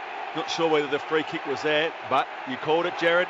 Economical, inside 50, another inside 50 for a goal for the Essendon team. 4 goes to 2 for the quarter. 49 apiece. The Bombers are doing all of this without centre clearances. Everything's coming from half-back. Rain eases and it's thrown up. Bell Chambers knocks it down. Wellingham onto it, tries to push away. Heppel got the hands free. It was stripped from his grasp though, holding the ball. Stanton comes up with the free kick. Zaharakis broke on the members' wing. Stanton tried to kick a torpedo to half forward. It slips through hands. Buckley gets hold of it. Bangs it back on the southern wing. Spoils are made and Lonergan's at the drop. He'll put the Bombers back inside the 50. Riders played from behind all afternoon. Hands to it. They're on at the back. Monfries shovels it off to Jetta and the Bombers are in front. Leroy Jetta strikes wet weather footy. Hammer it forward at any cost. There's a free kick in the back play. Oh, the goal. Scrub the goal. No goal. The goal does not count. It's a Cameron Mooney moment. There's a Collingwood free kick which has seen them running down the grounds. Gee, I've marked it in the book already. I reckon everybody at the ground reckon, oh, that's a goal. And at the other end of the ground, Cloak takes a mark. 55 metres from goal. He has kicked brilliantly today. He unloads at the punt road end. Goal square job. Thumped away towards the boundary line. Stanton gets after it, but he's beaten with a low dive by Sinclair. Near the boundary line forward pocket. Cleared out of defence by Lonergan, who's had a terrific 5 minutes. Ball comes up here. Hocking. And Hocking under pressure kicks the ball out of bounds to centre wing. And now the Essendon fans have a chance to say, well, what happened? What happened to the goal we kicked? Not just them, Drew. Yeah, commentators and Everyone else. Yeah, incredible. So the scores are level at 7-7 apiece. Throw in on the southern wing. Pulled out of there by Swan. High ball up to the 50 for the Pies. Wellingham arrived just in the nick of time to steal it away from Hooker. The mark wasn't paid, so he plays on quickly into the pocket. Dawes, it bounces off his chest. And over the boundary, Adam White. I think you'll find the free kick was paid against Patrick Ryder in the marking contest for too high before it actually reached ground level. 30 metres out from the Collingwood goal. Swan running through the pack. He is unstoppable. He kicks his third. And he is dragging the Magpies along. 8-7 to 7-7, approaching time on of the third. can you understand why they haven't put anyone on him yet? Someone who's going to run at him or do something, but who can stay with him? He's a genius. These conditions suit him down to the ground, and when required again, front of the pack, Jolly just drops it straight down. Actually, Belchambers got his hand on the ball. He read it better than everyone else. Into space. Why wasn't that area covered? Which is the most dangerous area of a pack, and they should have had someone in that spot forward of the pack to stop that. But no, Dane Swan straight through, waltzed in, picked it up and kicked the goal. I don't even think his shorts are dirty. He hasn't fallen over. He doesn't do anything wrong. He's just a great player, Dane Swan. He's fair and brilliant. Not even the ink is smudged. From the throw up in the middle comes to Watson. Socket off the ground by Howlett. Howlett gets it back and kicks long towards full forward. Punched away by Brown for the Pies. Gets it outside the 50. Watson gathers the slippery wet ball, but his hand pass chopped off by Pendlebury. His hand pass away to Tuvey. Up the ground to Swan again. He has had 30 possessions, Dane Swan, at the 20-minute mark. 50 metres here, guys. 50 metres. 50 metres, and it'll bring... Swan's got the ball, but it's not his. It'll come back to... should be for Solo. I would have thought for Solo. Yep. Swan gives it across. There's for Solo. No, he didn't take all of the 50. Well, that's his fault, umpire, isn't it? The mark's been taken by Collingwood right in front of goal, but you know what? It's got to come back to Fasolo because he only took about 35 of his 50 metres. Well, that's his fault.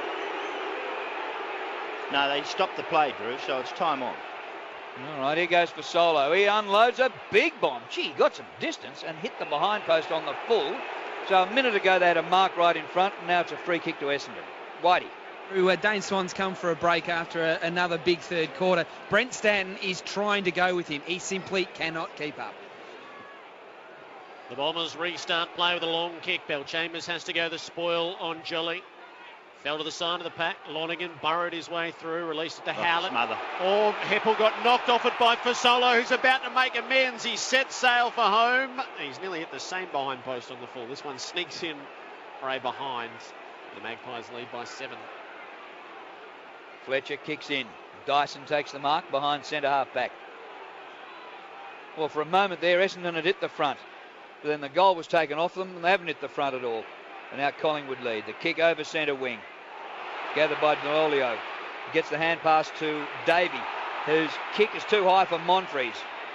Brown gets back there in defence for the Pies. And coming off a knee, Rico, and a busted kneecap, and he kicks out of defence. Here's one of the stories of the day. Kicks towards the boundary line and it's seen over, and we have a throw in. 8:56 to Essendon, 7:49, 23 minutes played, third quarter. At the throw in, the ruckman form up. Jolly knocks it down to the front. It came the way of Lonergan, though. He dinks it into the pocket. Carlisle lent into Keefe and was able to take the mark at the back of the pack. Is that their first mark inside 50 from one of their tools? I reckon it's pretty close. At the 23-minute mark of the third quarter. Amazing. So it's a tough shot given the positioning in the left forward pocket. But Jake Carlisle is close in and the Bombers need it. They're down by 7 off a couple of steps. He misses near side. And there's an even goal between them. 8-8 to 7-8 Collingwood's way, 24 played, third term. Short pass in finds Johnson, who started the game in cracking pace. That's an ugly old kick that skims on the wet turf all the way to the circles. It's palmed back by Jolly into the path of Blair. Jolly's kick is then smothered inside the centre circle. The ball spills to Howlett, and here come the Bombers on the rebound. Short pass, Jetta marks on the logo centre wing. Kick by Jetta, a very high ball. Tough to mark, a wet one. Off hands. Now it's a Rover's job. Delolio goes off the ground. And it slews and spins and hits the far behind post. And we get a boundary throw in. Corey Delolio playing his second game. Started as a sub but was on in the first quarter when Hibbard did his hamstring. At the throw in, clean possession by Jolly. The hand pass away, grabbed by Stanton, who has a ping for goal. And I tell you what, he couldn't hit a barn. And it's out of bounds on the full. Much improved though, Drew. He's had 4 or 5 possessions he's this quarter. Getting the pill at least. Pendlebury on the restart for the Pies. Long ball outside the defensive 50. Cloak on the long lead. Hooker made the late spoil. Carlisle had a fresh Airy. And he's trapped with the ball somewhere underneath him. It spills out the back. Melksham took some head-high contact. That one was seen. Melksham up to take the free kick quickly. He wants to lob it back to the goal square. Dell'Olio up, didn't quite bring it down. Tuvey gets caught by Dell'Olio high. And free kick for the Pies in the last line of defence.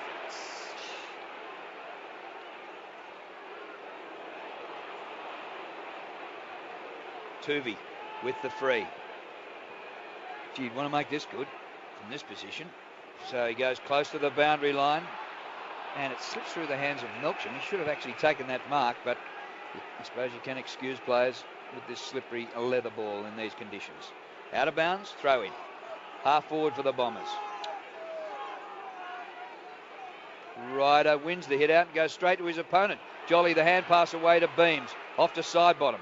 Short pass, short of the wing. And here's Cloak way up the ground to take the mark. Over the top he goes. Beams had followed up. Gets it back. Kick by Beams towards the 50. And for Solo up very high. In fact, over the top of his teammate Dawes, and the ball off his hands and out of bounds inside the forward 50. Collingwood 8-8, lead Essendon 7-8. 26 minutes played, third quarter. Hoyt back into play. Jolly guides it down near Pendlebury, stripped of the footy, and Watson emerges with it. His kick was no good around the southern wing. Carlisle with a task against Keefe. Carlisle did well to at least hold it up for a moment. Tuvey's going to get it up to half forward though again for the Pies. Knocked down by Clark. He'll give it backwards. Tuvey stayed in the contest. Jolly runs to full forward. And he takes a mark with the flight of the ball. Great vision by Tuvey.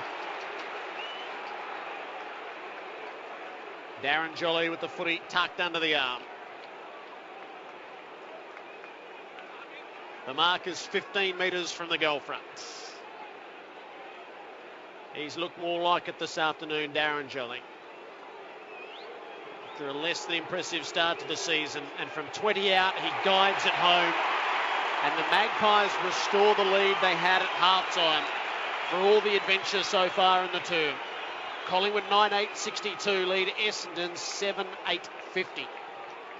Terrific mark by Jolly, but set up perfectly by Marty Clark. Kid come back from Ireland. Terrific attack on the ball, holds his feet very well, but done a great job on Stanton, and then just gives away the handball straight away so that the ball can go back into Jolly. Terrific work by Clark. He's a young star, really. He's had a taste. He's gone back home, coming back. I think he's a much better player this time. Dawes has gone onto the ball with Jolly at full forward. And, gee, you can rest a ruckman down there, and their height can prove decisive. Up she goes. Spills Collingwood's way. Hocking in there. Works it to Dyson. Left foot kick inside the 50. O'Brien drops a chest mark. It's up for grabs. Monfries, little hand pass out. Dell'Olio has a fumble. Gathered by Johnson at Collingwood. Kick back towards the centre. And hugging the chest mark is Hardingham for the Bombers. Kicks it out wide towards the members' wing. And spreading wide is Zaharakis. 62-50, a 2-goal lead to Collingwood. Zaharakis runs around Clark and kicks long down towards the pocket. Terrific punch by Nick Maxwell. Gets the ball out of play. Just as I'm sure Carlisle thought he was going to be taking a mark. They form up in the Essendon forward line. And they'd dearly love to grab on the way to the final change. Pendlebury means to repel though. Hand pass to Johnson. Kick out to half back. Jolly's worked over on this occasion by Pears, but then runs into the tackle of Sinclair. Release the hand pass to Zaharakis in the nick of time, and he flops it back to the 50. Ryder's played from behind all day. He has to go the spoil. Release to Stanton. Kick up to full forward to high ball. Monfries and O'Brien go to ground together. Umpire holds his fire on any whistle. Away comes Sidebottom. He puts it out in front of Keefe. He's got some room in which to move if he can gather. He does now. Pokes it down the line. Goldsack's in front of Fletcher. He's been paid the mark. Goldsack up to have a look what's on offer. Dashing pass was Sidebottom. He pops it up to Wellingham. Wellingham's got Dawes and Cloak both loose. Could you believe it? Dawes up to the back, just trying to get it to the back for Cloak. The kick never arrived. and the defence swarms. It was a poor kick, Jared. He had to get that over the back then. Played into the Essendon defender's hands. Heppel out of defence. And the mark to Hooker. And he comes to Monfries. A bit static here now, the Bombers. Monfries with plenty of distance, though. Bill Chambers has gone forward for Essendon. One hand, not enough, no mark. Ball close to the boundary line, taken by Maxwell for Collingwood. He bounces the ball up short of centre wing. Wellingham gathers, gets it to Johnson, and Johnson puts his teammate out in the open. A beautiful play. Beams gathers, steers a pass to Swan, who either took the mark or takes the free kick. He doesn't drop anything. Swan come out for his 32nd disposal, 30 minutes into the third quarter. Short pass. Oh, Goldsack again drops an absolute pudding. It's taken by Dyson.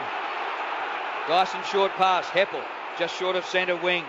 They haven't got that much breathing space, Collingwood. They can't be dropping those out in the open. They lead by 12 points. Kick by Heppel. Spins it up towards centre half forward. Monfries backs into the pack. Ball is tapped out. Comes to Wellingham of Collingwood. He gets his kick away quickly for Sidebottom, and it's skidded past him. It gives Dyson a fresh look for the Bombers. He'll kick to Cramry. Still can't hang on to a mark with Tuvey bearing down. Sidebottom pulls it out. Hand pass near Tuvey. Dyson getting in the way to run interference. Heppel might be able to settle it, although he hand passes straight back into the congestion, and he's got to go against Swan, who has another fling off the ground with a boot. Paddled down the line by Wellingham and over the boundary. Spirited skirmish between half a dozen players out on the southern wing. And right on halfway is where this ball will come back into play. Collingwood by 12, dying moments of the third term. Ryder gets it out of the ruck. Hand pass to Zaharakis. Puts it out in front now. He'll send it up inside the 50 with the long kick. Maxwell had the play, but he didn't take the mark. Del Olio was drifting at the back. O'Brien gets caught by Monfries. He worked the hand pass to Maxwell, who just kicks it away to the defensive 50 where Sinclair is onto it. It was a good decision by Maxwell. Sinclair had a bit of space and delivers the pass up to Goldsack. He's on all fours. He gathers, gets the hand pass away to Dawes. He comes out wide, Dawes. Off to Blair. Blair can't handle, gets it going forward. Searsman taken to ground just outside the 50. Buckley too slow to whistle. Searsman ping-poling the ball, and the free kick goes to Ryder on defensive 50 for the Bombers. Ryder grabbed his arm. He just couldn't get a hand to it and held him back. It's a good tackle. 32 and a half minutes played. Ryder wobbles the ball up towards centre wing. No mark. All Essendon at the front. Ball comes down towards Hocking. The hand pass inboard. Watson sweeps one in. There's a bit of space here now. Oh, Jetta on the run, and he's kicked it a mile, but the siren beat him. And that is three-quarter time. Anzac Day at the MCG. Collingwood lead by 2 goals. At one stage, Essendon hit the front, but a goal was denied, and the goal was taken off them. But at three-quarter time, Collingwood 9-8-62, lead Essendon 7 goals, 8-50.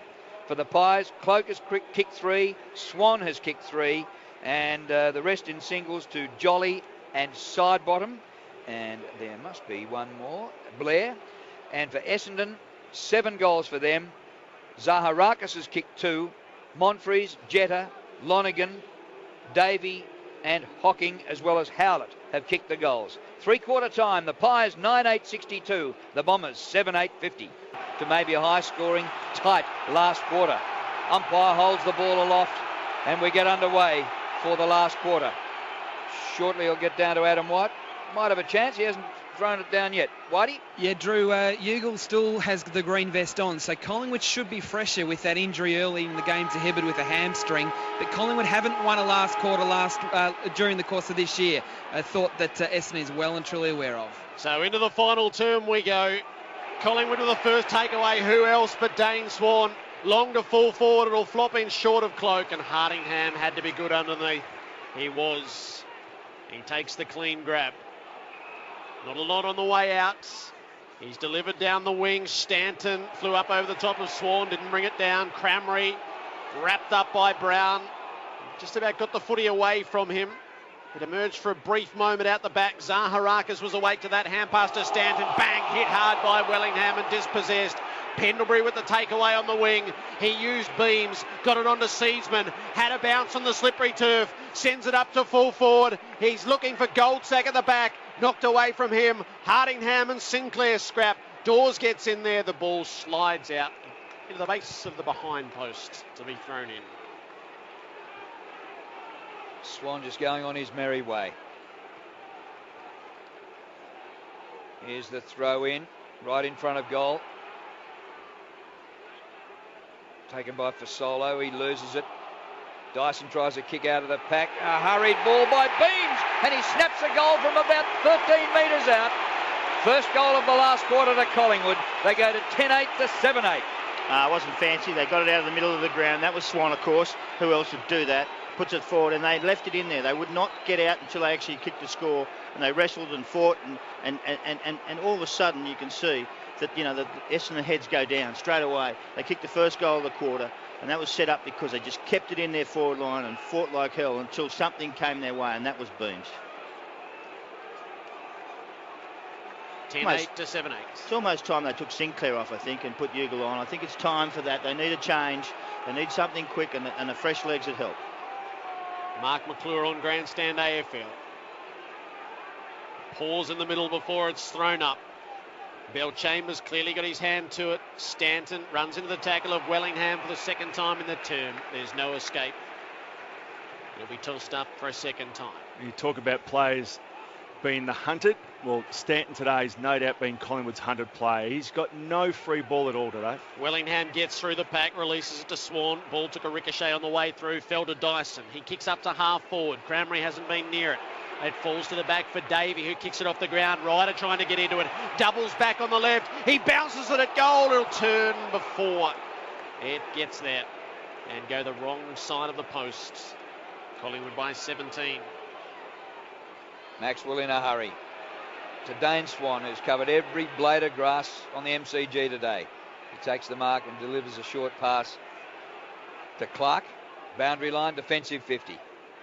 Kicks it long now, up towards centre wing. Jolly in front, can't take the mark, but roved in front by Sinclair. A high ball. Fletcher's back there to take the mark. Honestly, it's cruel what he's done to his opponent here today. Goldsack. Ball up to Lonergan, who penetrates the 50. Pack gathers no mark. Jetta keeps it going goalwards for Essendon. Can he pick it up this time? He gathers and is taken over the boundary line. Gets the hand pass away, but it doesn't really get back into the field of play, and we get a throw in, forward pocket. 10-8 to 7 goals 9. Collingwood, 3.5 played in the last quarter. Collingwood came up with a goal from this sort of muddle at the other end. Can Essendon match the feet? Not while Swan is there. His hand pass, though, went up into the air and came down in the midst of Lonergan, who pulls it out, takes a swinging shot at goal. That's close. Buckley gets his hands to it on the last line. And it's Collingwood by 16. Don't know who's voting for the medal today, but could any judge come up with any other winner than number 36? I wouldn't imagine so. Gee, absolutely killed it. Kick in, punch towards the boundary line by Carlisle, and they keep it on the forward line. Zaharakis goes to the bench. Melksham comes on. One of the many rotations. At the boundary throw in. Comes to Lonergan, whose kick is smothered. He's in after it again. But fighting with him is Sinclair. Well played, son. Sinclair was making sure that ball is going absolutely nowhere. 20-year-old in just his 9th AFL game. 68 plays 52, Collingwood. Tossed up, Jolly feeds it down to Pendlebury. Met and smothered by Watson. Davey stood in a tackle, but he hand passed it straight to Dane Swan, who gets another. He's over-kicked Wellingham, but it lands in the field of play and bounces over. When your luck's in. Well, his skin folds are good. He told us that last week. He did. At halfway the throw. Blair takes it out of the pack. Hand pass to Tuvey. Had to step through a couple and did it well. Kicks in the cloak direction. Will bounce just in front of him. Couldn't trap it. Dyson gets through for the Bombers. He'll open play up round the wing. Jetta had to get a skidding ball and get away from Tuvey. He did half the job, but not all of it. Clark, Jetta got hold of him. Stanton bunts it forward. Davey threatens. Buckley gets it over the boundary. Good honest contest from all involved. Gee, they're still going at 1,000,000 miles an hour. Here's the throw in. Jolly and Bell Chambers. Ruck interference before the ball got there.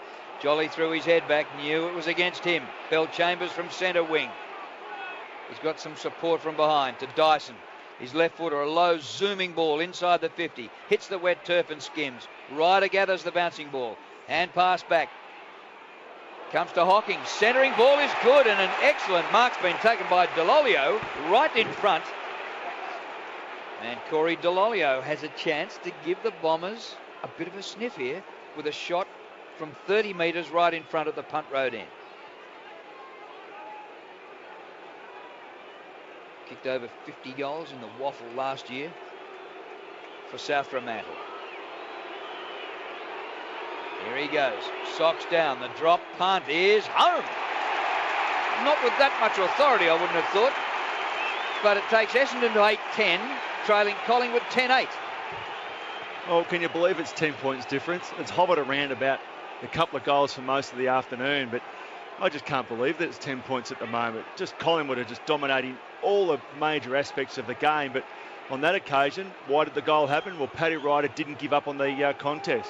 Most players would have just been happy for it to go out of bounds. He kept it in play, got it to Hocking, and Hocking didn't blaze away for goal, didn't kick it into the goal square. He spotted someone up right in the heart of inside 50, and a really good mark by the young kid. Adam White. Jared Ugle has been activated, so he's on the ground for the first time in an AFL match, and it is Seedsman that's been given the red vest. Collingwood by 10, thrown up in the middle. Bell Chambers a clear tap down to Hocking. Good entry into the 50 for the Bombers. Cramry couldn't hold on to the mark. O'Brien and Monfries. Maxwell gets through. He'll get it onto the boot and roost it as far as he can. Fletcher against Goldstack. Fletcher brings it to ground. Goldsack, though, is onto the loose footy. He turns onto the left boot. Keeps his kick low to half forward. Dawes edged off it by Pears. He has a double back. He's got to get through. Stood in a tackle. Hand pass to Fletcher. Taken down by Goldsack. The Magpies win the ball back.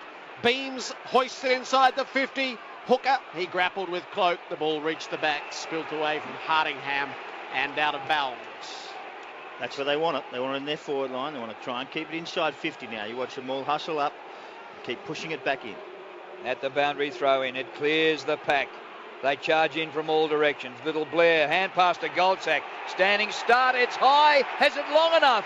Not quite. Doesn't make it. It pitches on its end and bounces back into the field of play. It's still there for Jolly. They fight hard near the behind post. And Ugle just on the ground gets his first touch, but he doesn't get a possession because they wrap him up and will get a ball up. It's, well, just near the behind post. Seedsman subbed out after a quiet day, just 4 touches, but he did lay 7 tackles. Here's a chance for the Pies, but it's ripped away by Lonergan for Essendon. The kick outside 50. Maxwell gathers, spins through a tackle. Away to Tuvey. Maxwell receives from side bottom. The kick inside the 50. Wellingham somehow. He gets it to Ugle off the left boot. This time he does get a disposal, but hasn't made the distance from 30. Goldsack a hand pass. Blair fumbled it. He looked as though he's about to put the ball from hand to boot, and it was taken away from him by Stanton. He kicked it out to Cramry. He'll give a bit of ground to Milksham, trying to get around Johnson. Johnson got the touch on the kick, and it slews to the wing. Pendlebury had to release it in a hurry. Hand pass to Blair. Works it inboard to Tuvey. Tuvey gets it into the forward line. It lands low down. It's hard to handle. Spills out of the first pack to Beams. His hand pass missed Johnson. He runs into Blair. Still gets hold of it. Screws it up to full forward. Jolly can't hang on. Hooker's pitted against him. It's all about what happens at the side of the pack. It's in dispute. Carlisle, Beams, Jolly stands with the footy. They all get hold of him. He's held to a standstill. It's 25 out from the Collingwood goal. They lead by 10. Looks like going right to the wire. Thrown up by the umpire. Knocked goalwards. Cloak stood up in the tackle. Umpire will throw it up again. Up she goes. Jolly gets rid of Bell Chambers. Comes to Goldsack. Fletcher with him all the way, as he has been all day. Takes him to ground. Be thrown up again. Now, might have to sort this out in a moment. Doesn't waste any time. Bell Chambers wins this one. Comes to Hardingham. Cross towards the boundary line, and Kept alive by Johnson. Pendlebury pulled off it when he didn't have the ball. No whistle. Comes to Ben Johnson. Hand pass back into a pack. Forward pocket. Hurried kick by Melksham. Out of defence for Essendon. That'll do. He gains about 20 metres outside the 50 and we get a boundary throw in. Collingwood 10-8, 68. Essendon 8-10, 58. 11 played last quarter. Bombers have to hold up to this phase of play. Zaharakis got it at the bottom of the pack and he's going to relieve the pressure with a long kick. Carlisle and Maxwell. Brown's the third man in. It comes under them. Tuvey gathered it one-handed off the turf and it's going straight back to the Magpies forward line. Dawes spreads it onto side bottom. Kicked it off the side of the boot. It'll drift away at the 50. Cloak gets there on the second bounce. Trying to turn Hooker inside out. Bounces it up into the pocket. Still in dispute. Wellingham was very clean. Worked the hand pass away. Flying shot at goal from Fasolo. Not to be. He's missed near side. Should have given that for Solo. Oh, it was horrible, Mark, wasn't Wellingham was there just waiting for it to come to him and he put his hands out and Fasolo just had a ping. Wrong. Heppel marks the kick in. Hand pass to Melksham, who dropped it red hot. Fasolo is there to gather. Off to Swan. His hand pass is good. Sinclair gathers, shoots from 25 and misses to the left-hand side. Ben Sinclair, first score for the day. Goal would have been handy. They lead 10-10, 70 to 8-10, 58. Bombers having a devil of a time getting it out of defence. Dyson goes long and strong. He needs Ryder, who takes the mark. Stanton breaks down the field. So too Carlisle. Ryder ignored them both and now he's called to play on. He'll have to dink it short. Down the line goes Hooker after his mark. Carlisle's got company now. And Maxwell made the spoil and punched it out of play. Adam White. Jared, lots of rotations in the last quarter. It's very hard to tell who's going to be the more tired out of the two clubs. Both really struggling getting to the bench. Southern wing. Ryder knocked it straight down to Wellingham. So the Pies get to pour some more pressure on up near half forward. Hardingham jumped into the pack and dropped it. Pears at the drop, stripped of it by Fasolo, gathers, stands in a tackle, sells them the dummy, gives it to Ugle. Ugle's going to put it to full forward. Swan, not quite. Fletcher, an unerring stretch, gets the fist to it, punches it through. It's Collingwood by 13. Pies have kicked 1-3 in the last quarter. Essendon 1-2. Fletcher, Marvis, keep playing with his 58. Kick straight up the centre of the ground, looking for Watson. Collingwood just get a fingernail to the ball. It comes to side bottom. Hand pass to Beams, kick out wide. Goldsack is there, can't take the mark, but regathers the ball on the turn, kicks a high ball to full forward. Swan is there and Cloak. Cloak up, it goes goalwards, but goes over the behind line for another behind for Collingwood. This has been about 6 or 7 minutes, Drew, where they just refuse to let them out of their 50. It's come just over the middle of the ground, but not much further once. They'd be at breaking point, you suspect. The kick in is marked by Howlett, who's careful to half back. Watson has taken the mark. Hocking is making the running in the midfield. Zaharakis gets forward of him. Hocking's going longer. Davies going to have to try to edge Tuvey, and he does. You spoke too soon, Drew. Spoke too soon. He's at full forward. Used the body perfectly against Tuvey, and it was a well-weighted ball from Hocking. It's absolute must-kick stuff. Elwyn Davies, slight angle. 30 metres from goal, guides it home. And still they creep. Down by 8 points, halfway through the final term. 9-10-64 Essendon, Collingwood 10-12-72. Well, and they come again and still on. You know, when you think that they're gone, they just produce something else.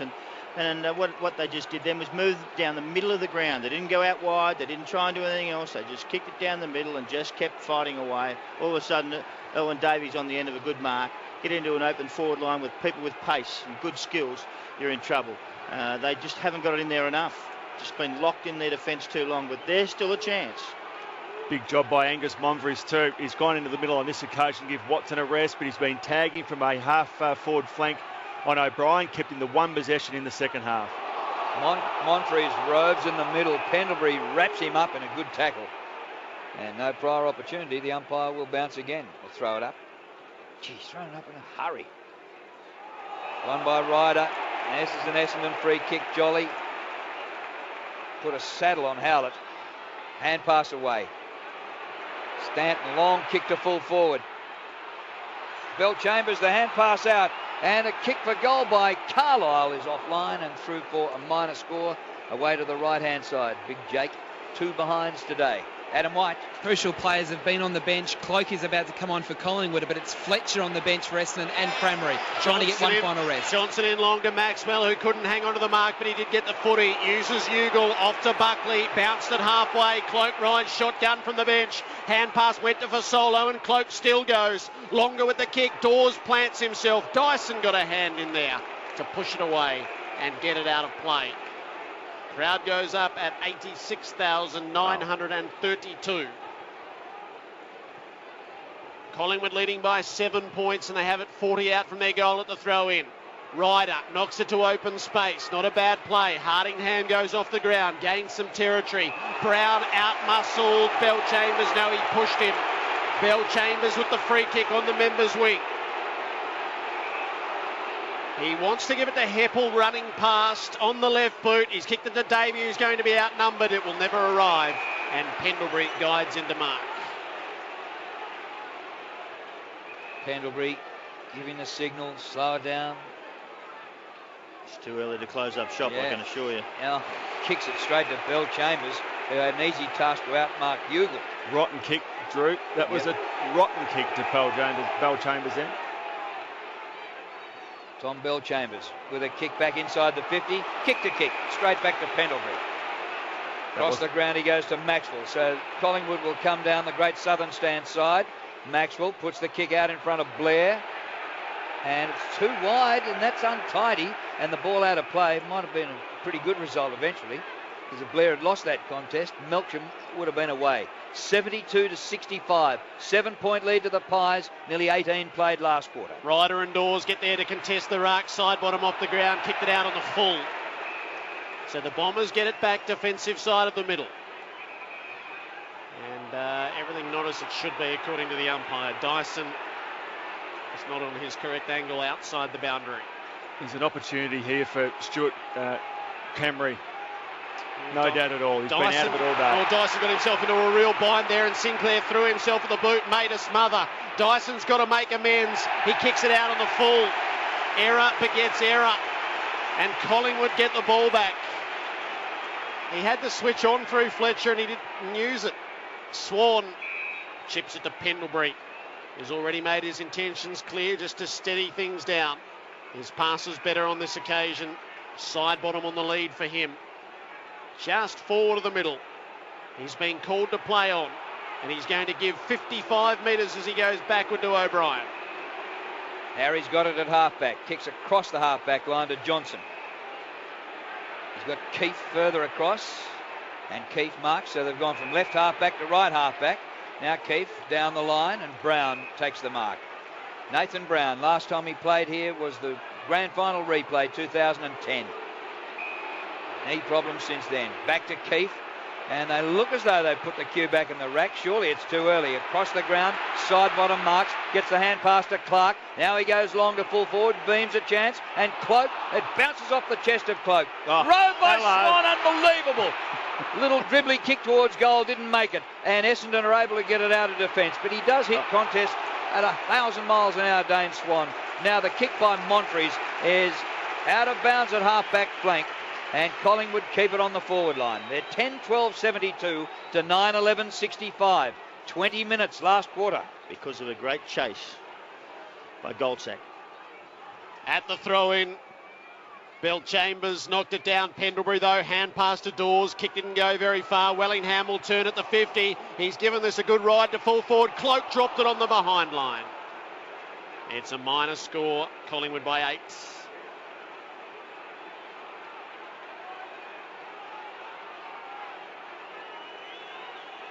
Fletcher kicks to himself and clears the 50 with a long kick. Pendlebury with a leap in the middle of the pack. No mark.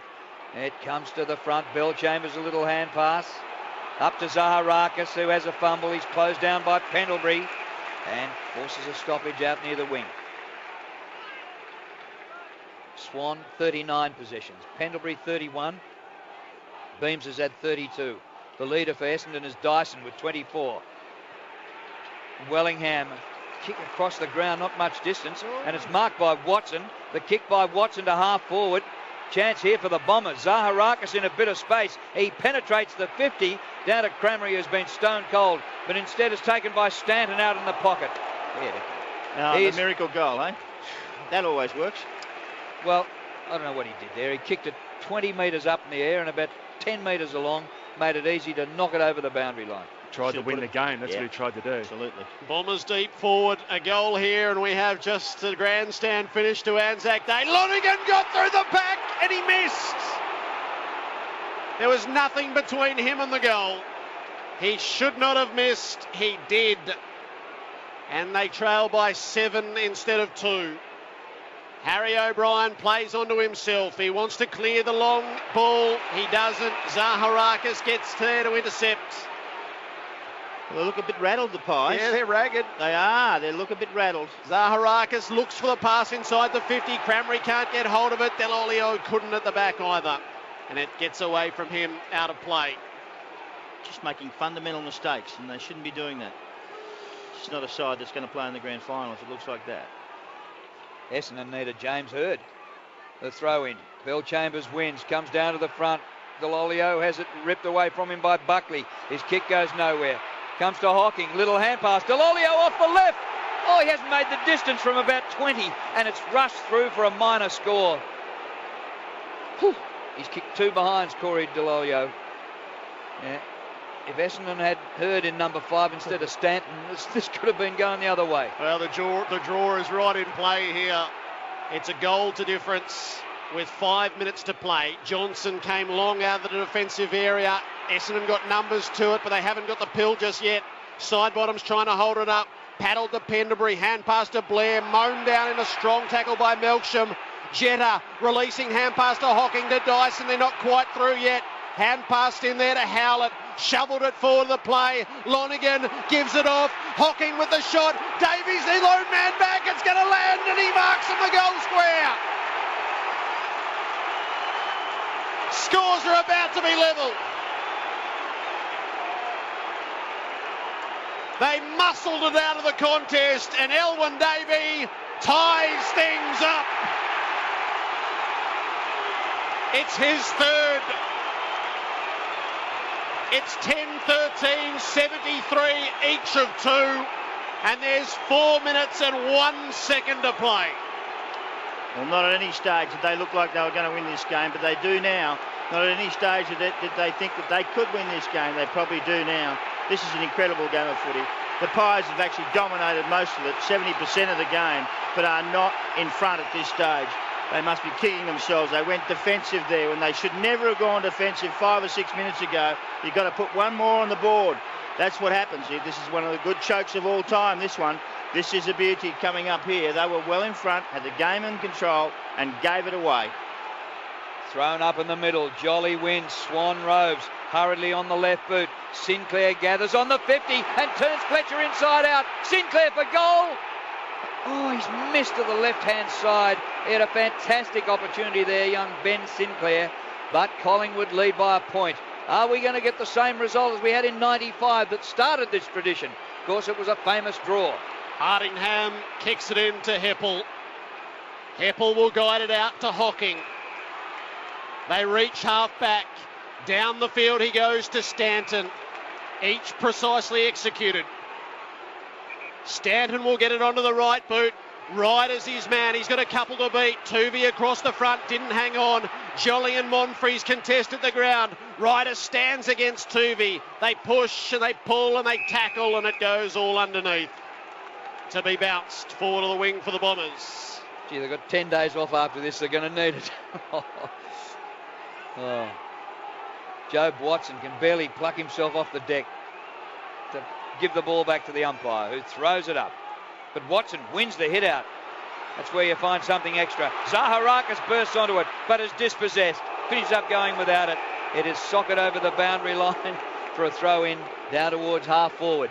Collingwood lead by a point, 74-73, 25 and a half minutes played. at the throw-in. Jolly in front. Gets it to Wellingham. Can't get boot to ball, but Swan can. Hurried kick, gains 30 metres. It doesn't go out, though. Dawes at centre wing. Oh, it does go out eventually. Off Pears, and right below us, we have a throw-in. Can't guess who's going to win. Pies by a point. At the stoppage, it's Ryder who gets hold of it. It was touched off the boot and it slews away near the boundary. Gathered by Dell'Olio, stood in a tackle. Hand pass picked off by Blair. Tackled to a standstill by Heppel. Taken to ground. Throw it in. Left half forward for the Bombers as they push for either the tying behind or the take the lead goal.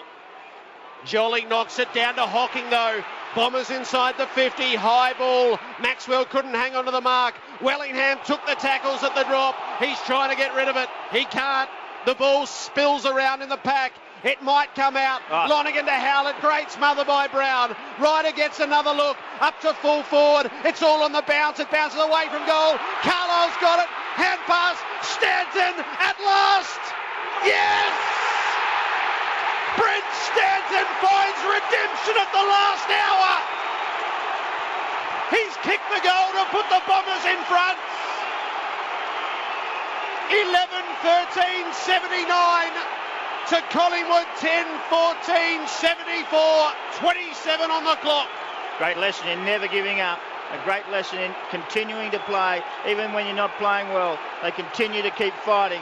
And Stanton, who was absolutely killed in the first half with 2 possessions, has started to get some ball. Sometimes we call him a little bit selfish. He needed to be then. He got the ball out and straight away through the goals. And the Bombers are absolutely ecstatic, and they are running over the top of them with some pace and some leg speed. And every time they rush at the ball, you want to see them. There's some power there.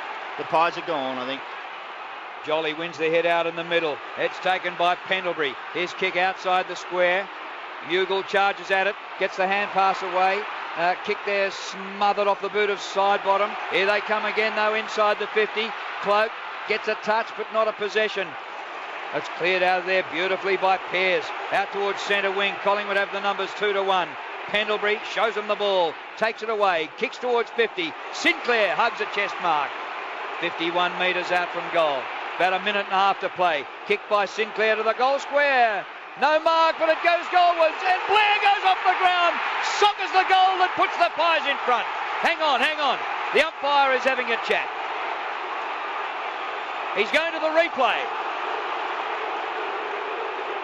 I think it's a goal to Blair. I'm not sure. The umpire's not sure. Anzac Day could be decided by the video. One day we might get a grand final the same. Did Blair get his boot to the ball? Looked like it to me. Over the line before it was touched again. Looks like it to me. Looks like it to the Collingwood fans.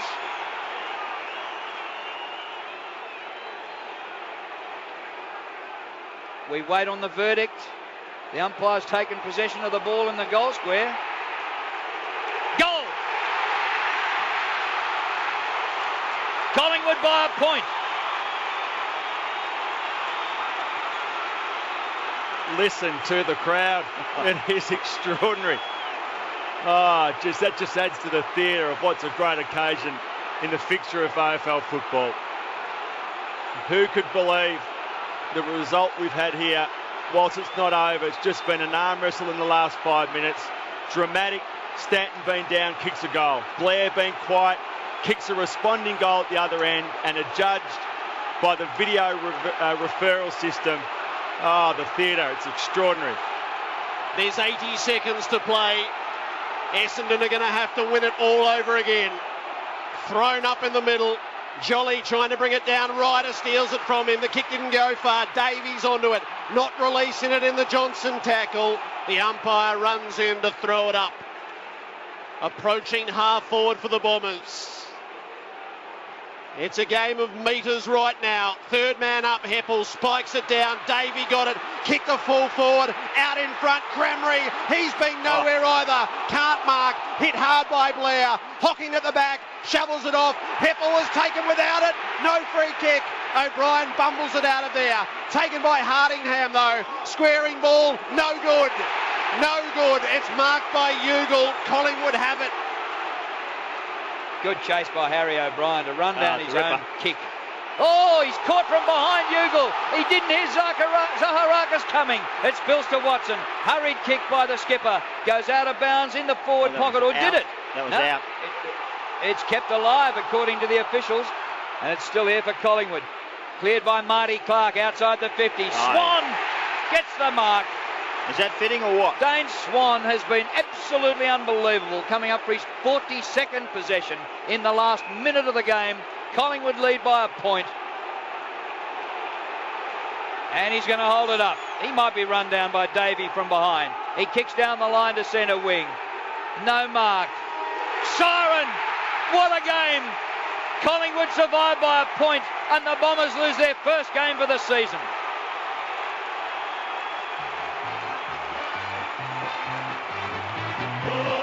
Collingwood forever. They know how to play the game. Side by side they stick together to uphold the Magpies' name. See the barricades are shouting as all barricades shout. Oh, the premiership's a cakewalk for the good old Collingwood. Well, I'm sure the Collingwood fans thought that they'd lost that one, but they regained the lead with a controversial goal. Well, it was controversial in that the umpires weren't sure, so they went to the video replay, and Blair's goal counted, and Collingwood got home by a point, 11-14-80 to Essendon, 11-13-79. 86,932 had a ripping day out at the football. Good old Collingwood forever. They know how to play the game. Side by side they stick together to uphold the Magpies' name. See the barricades are shouting as all barricades shout. Oh, the premiership's a cakewalk for the good old Collingwood. Brent Stanton was the hero for a minute. Jared Blair took it away from him, and at the end, Dane Swan took a mark in the heat of the game that was so appropriate because he was that far and away the best on the ground with 28 kicks, 14 hand passes, 20 contested possessions, 13 clearances. If the medal doesn't go to Swanee here today, there's something wrong. And the chant goes around the G for the Pies. Wow.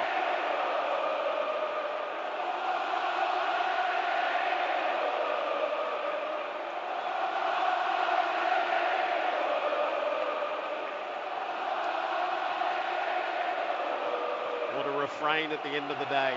How about the chaotic last 60 seconds though? I mean, Watson would like his time over because on the holding the ball call, he played the advantage. And had he picked the ball up and kept his head about him, Davey was loose over the top.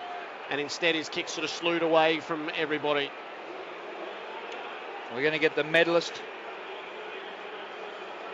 Vietnam veteran Major General David McLaughlin is going to present firstly the Anzac Day medal to the player whose conduct and play during the game best exemplifies the Anzac spirit. Skill, courage in adversity, self-sacrifice, teamwork and fair play. And the winner of the Anzac Day medal is Dane Swan of the Collingwood Football Club.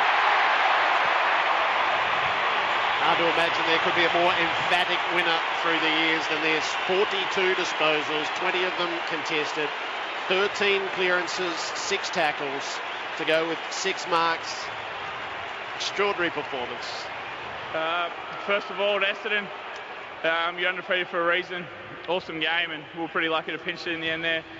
To our boys, right on, we kept fighting, and we showed we can be a good side when we want to be. To everyone that came out today, thanks for supporting us, and hopefully put on a good show for everyone, and most importantly to the people who defended this country a long time ago.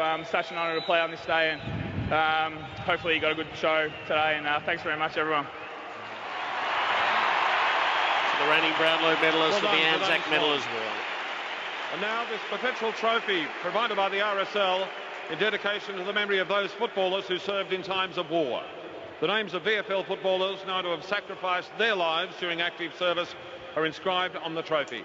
I'll invite David now to present it to the coach of the Collingwood Football Club, Nathan Buckley, and the captain, Nick Maxwell.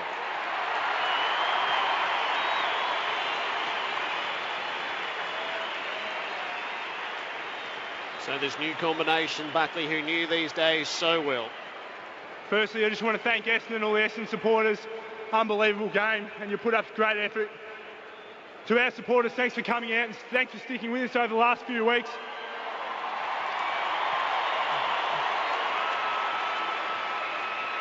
And finally, let's just remember why we're here, and lest we forget. Well done, Nick. Congratulations, Nathan. And thank you to both clubs, to Essendon and Collingwood, for taking part in another outstanding Anzac Day game of football. Thank you very much, ladies and gentlemen. 86,932 in for it. Collingwood 11-14-80 defeat Essendon 11-13-79. What a game of footy.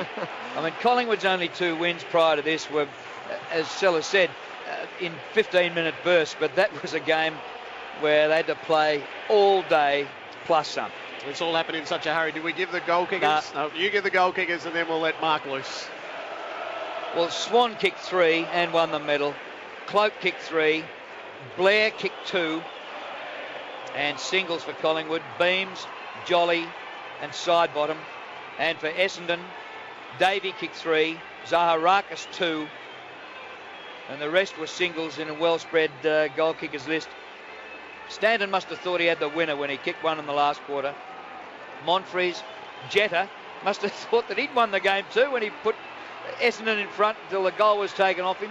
Lonergan, Hocking, Howlett and Delolio. Amazing stuff, Mark. Well, that's what we come for. We come to see a contest, and two sides actually exhausted at the end of it, who've worked themselves into the ground after 4 or 5 day break. And we got nothing less than that. Collingwood should have won by a lot more, and we all understand that. They fell for the 2-card trick of closing up shop too early. Sometimes that doesn't work. A lot of times it doesn't work, and today it almost didn't work, except they had enough time to get it over the line. The ball opened up because they were tired, and they kicked the ball long, and it was a basic, simple fight to see who could win the game. I really enjoyed it.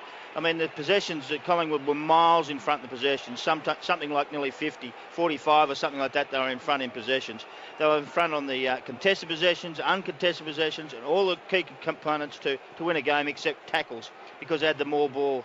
Now, but I admire Essendon there. I love their fight and their effort. They had Watson down, they had Stanton down, they had Ryder down, they had Cramry down, but I love their effort because they just kept coming. And you know what? All the other blokes who are supposedly not great players just kept fighting, just kept pushing the ball forward. And I really liked the way that they went around. Saharakis and Dyson was pretty good. Watson was okay. More from you in a moment. Into the Collingwood rooms with Whitey. Even got a smile from Dale Thomas and Nathan Buckley. They're very happy, although as they walk past me, there's an element of relief. Maybe they're just too tired to celebrate. Steele Sidebottom coming past, Dane Beams. Daisy Thomas is off to the side. He's just going to watch this. As they all circle up with the cup there out to the side.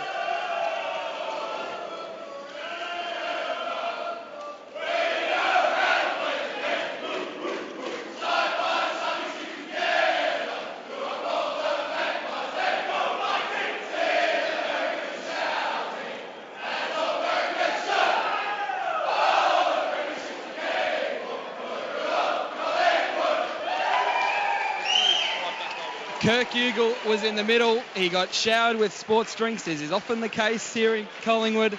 Nathan Buckley was even in the circle. We'll head it back upstairs. We're going to catch up with the captain very shortly. As I said, they were down in a lot of positions, but I can't see too many positions they actually really won across the ground. But they got so close, and I love the way they worked at it. And he's certainly got something to work with there, the coach James Hird. They have a great belief in each other, and understanding that it's never over till it's over. And the Pies, Nathan Buckley can be well served by his side. I thought they were terrific.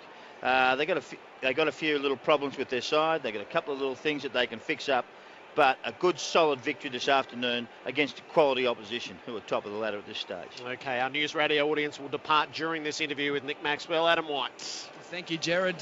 Nick, we chatted a couple of years ago when you weren't playing on Anzac Day, and you spoke about the significance of the day and how it affected you, in a sense, with your mate Tom Reynolds. We spoke to Tom today, had his gear on, but he had his Collingwood scarf on as well. You put on a good show for him. Yeah, I've converted him. He was a Carlton supporter before I went to Collingwood. So, look, I think it really puts things in perspective when you've got mates and family who are in those situations. And, look, we try not to think about it and think about what he has to go through. But when you start doing it, it scares the hell out of you. So, look, I was just happy that today both teams just put on an epic performance and hopefully one that all the Anzacs will be proud of. Have you actually got anything left, all of you? Because it was just amazing that last 10 minutes. Yeah, it's, I mean, the whole game, everyone just felt so weary. I know I felt it. 3 games in 12 days for us, and my first 3 games of the year, so I knew it was going to be tough. But look, we've got a great conditioning staff here who've done everything with our recovery, and the guys have been so professional given the slow start of the year we had. So we've started to right the ship a bit, and now we can have a real good analysis of the last couple of games and go into the Bulldogs next week. To fight out a win like that and just find a way to get the 4 points, is that the sort of game that can spark a season? Yeah, definitely. I think that we had every right to lose that in the end. They just kept coming. They had the momentum, and you've got to give credit to Essendon. They were unbelievable, and to lose one early like they did, obviously we had that fresh legs with that extra player, so you've got to give credit to them because they were sensational. Now, Nick's got to go to the meeting, but hopefully he'll be able to come back afterwards and have a chat to us. We don't want to upset the coach, even though he is the captain. Nick Maxwell in the Collingwood rooms, the Pies by 1 point over the Bombers. One thing that really changed the game was that Dane Swan was absolutely outstanding. I thought Wellingham was terrific as well.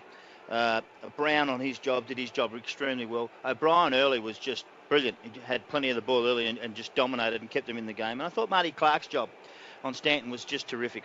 They're disciplined to do those jobs. It was just great. I didn't see a lot of that from Essendon, but what I did see was just sheer when we won't be beaten, and that'll take you a hell of a long way come September if they're still there.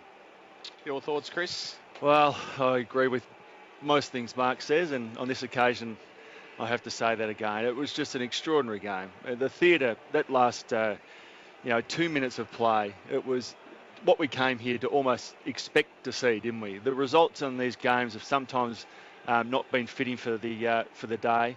But on occasions, we just get a great game of football, and all the key stats say that Collingwood should have won by 6+ goals. Well, Essendon just stayed in it.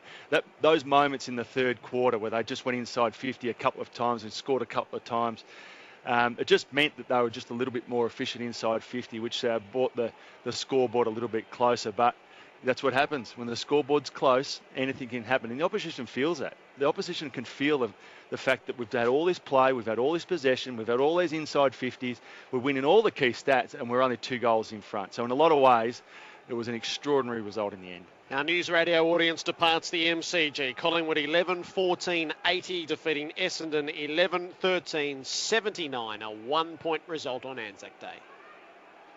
For the rest of the country, we go for the next half hour. Not everybody's into Dream Team, but we hit new ground. Swan got 171 Dream Team points. 171. Is that a record?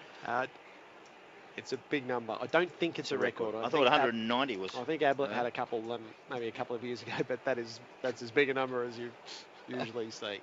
So how will the two coaches dice it up, Chris? On what you've just said? Oh, I think in 2 ways. I think, and for opposite reasons. Nathan would be pretty pleased to get away with the win in the end, because to do what they did with the footy, the amount of ball that they won that we've been speaking about only moments ago, I think he would walk away just pleased that they got a result on a big day, with a lot riding on it. I think he'd be pretty pleased with that. James Hird on the hand would say, you know what, we've been beaten by the last kick of the day, and we didn't do a lot right. We had a lot of our best players down, our major goal kicker in Crameri. Stanton was no doubt down for 3 quarters. Watson was only sort of just compared to standards he set. Zaharaka's second half was reasonable. Before that, whilst he had 12 possessions, he wasn't really having an impact on the game. Ryder in the first 3 quarters was down. So I think James Hird and his coaching staff walk away just going, we didn't do a lot right today, but I'm really pleased with the tenacity, and the belief that you showed in the big moments in the game in the last quarter, because they should have lost by 6 goals. I mean, statistically, they should have lost by 6 goals, but games aren't won on the stat sheet, No, and that's exactly what happened today. Subbing out of Hibberd in the first quarter with the hamstring, gee, that cost. When you're one short for that long. That's 10. 10 players on their list now that are in trouble. Leaves them with 31 or something, or 30-odd players to pick from. And they still put up a performance like that. It's not about talent, Drew. It's about system and what their belief in each other are. And I think James Hird walk away really happy. They didn't have one tall forward. They took one mark only inside 50 from their tall forwards. They didn't have one tall forward kick a goal. Not one. All their goals were kicked by smalls. There's a whole lot of stuff that can be improved there. And on the biggest day, except for grand final day, they stood up and fought to the end with great tenacity.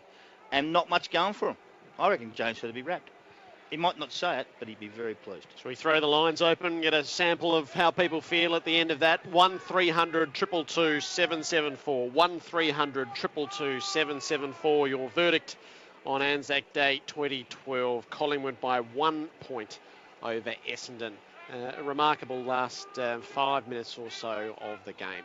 It's probably there's all sorts of bits and pieces queued up in the last half hour, Drew. So let's take a moment to go through all the numbers, which have been alluded to be so heavily in favour of Collingwood.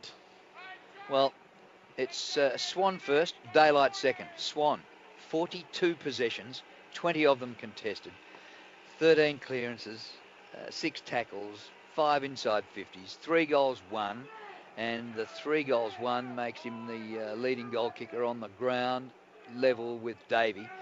Amazing. Pendlebury, 34 possessions, Beams, 32, Sidebottom, 28, Johnson, 27, then down to Wellingham, Buckley, Maxwell, and so on. The overall team statistics, the total disposals was a margin of 47 in favour of Collingwood. The contested possessions, a margin of 15 for Collingwood. The tackles were in favour of Essendon, 91 to 85. The marks were Essendon, 77 to 69. The clearances were Collingwood by a margin of 7, 45 to 38. And the inside 50s favoured Collingwood, 60 to 54. Free kicks finished up being a bit one-sided. Essendon finished up with 17 to 10 for most of the, and that's only 27 free kicks for the entire game. Gee, they were very loath to pay frees early on. They were just letting them fight it out.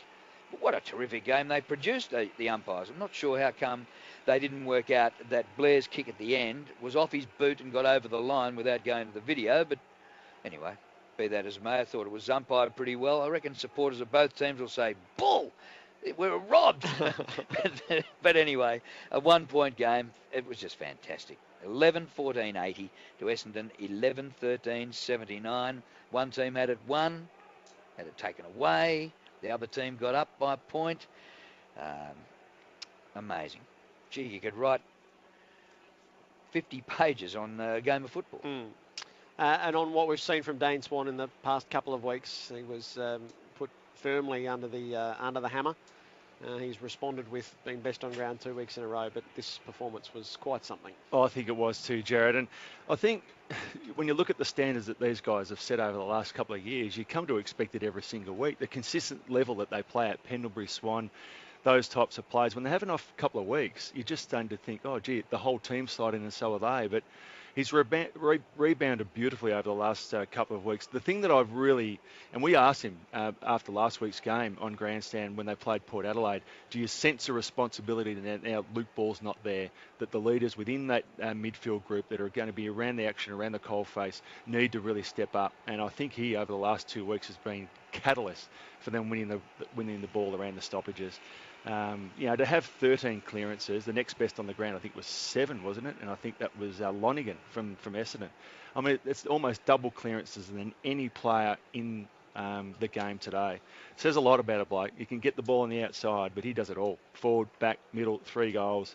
You can sense that he's responding to the challenge. The other thing that we also asked him, and he actually answered, was that he knew that by the end of last year, he was starting to actually go south. He just couldn't get across the ground from a fitness perspective. And isn't it interesting that they've started slowly this year?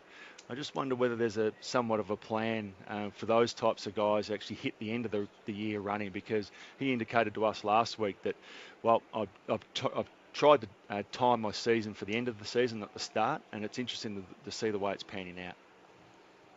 Okay, let's launch into your calls on 1300 222 774. Just get a sense of how you feel at the end of this encounter. John is in Catherine, a Maggie supporter. Hello, John. Yeah, g'day, boys. How you going?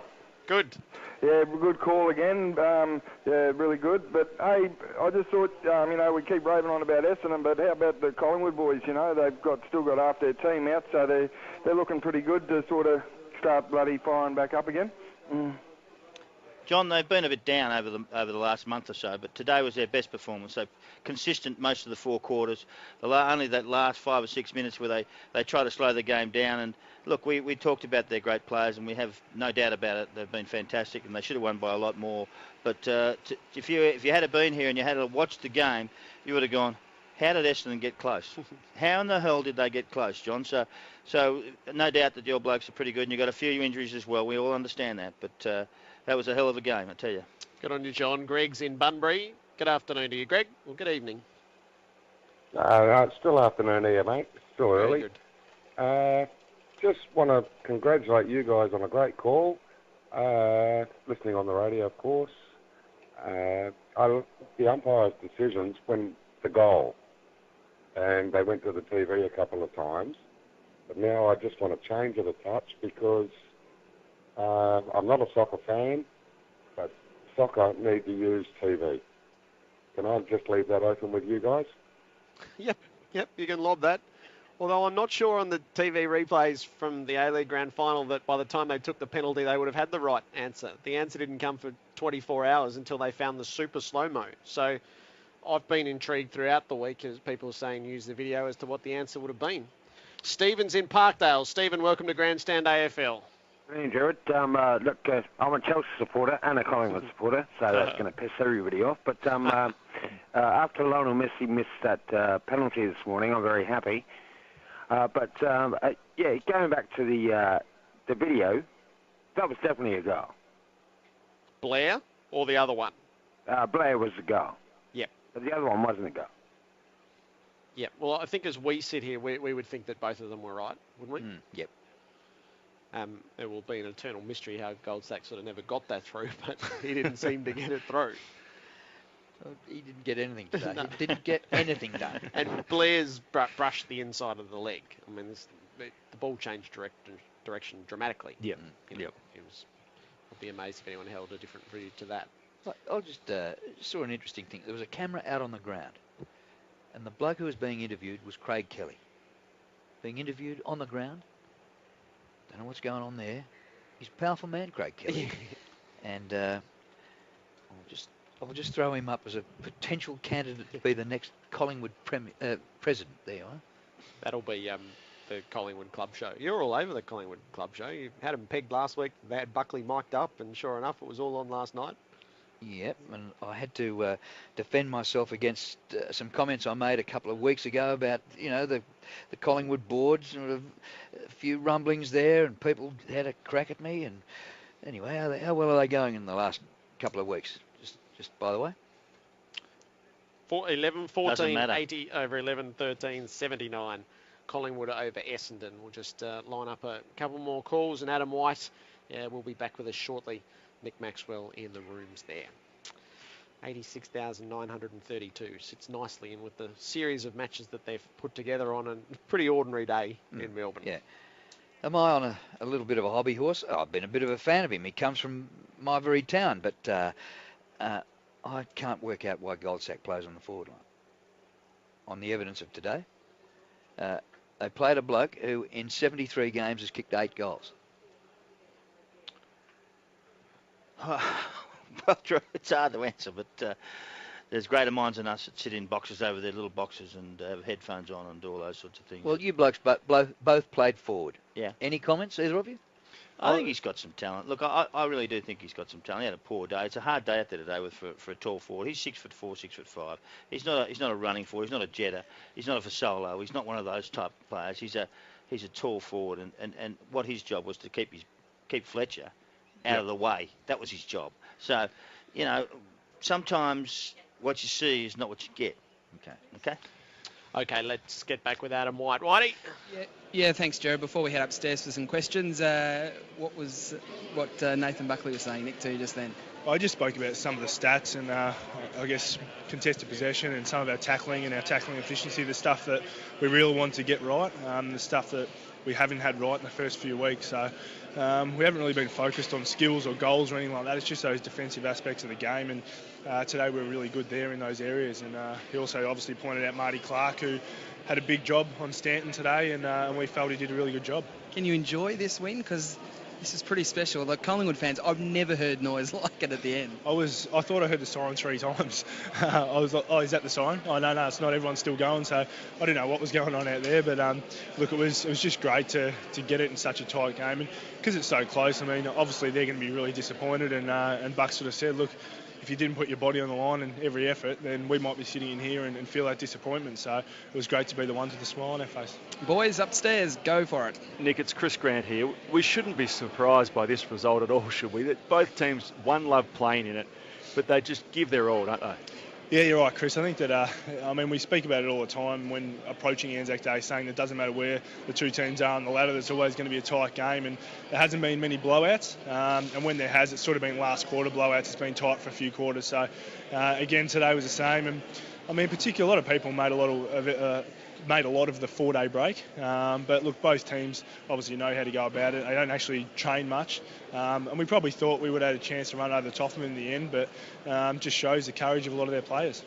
And what about Nathan Brown's role today? I mean, for two reasons. One, being back into the side allows you all to play in more familiar roles, but his job on Cranberry was outstanding. Mate, he's unbelievable. And Cranberry had 11 shots on goal last week against some quality defenders of the Blues, and Brownie went head-to-head to him all day, and he was just sensational. And look, we're just so happy to have him back. He never complained once when he went through hell last year, and obviously with the knee reconstruction after doing a whole pre-season, fought his way back and was going to be back in the team mid-year, and then slipped down a hill and cracked his kneecap in half and had to go through it all again. So we've just got so much admiration for him, and he's just so popular amongst our players. We just absolutely love him. So look, we're just wrapped that he could get out there and do a great job for us.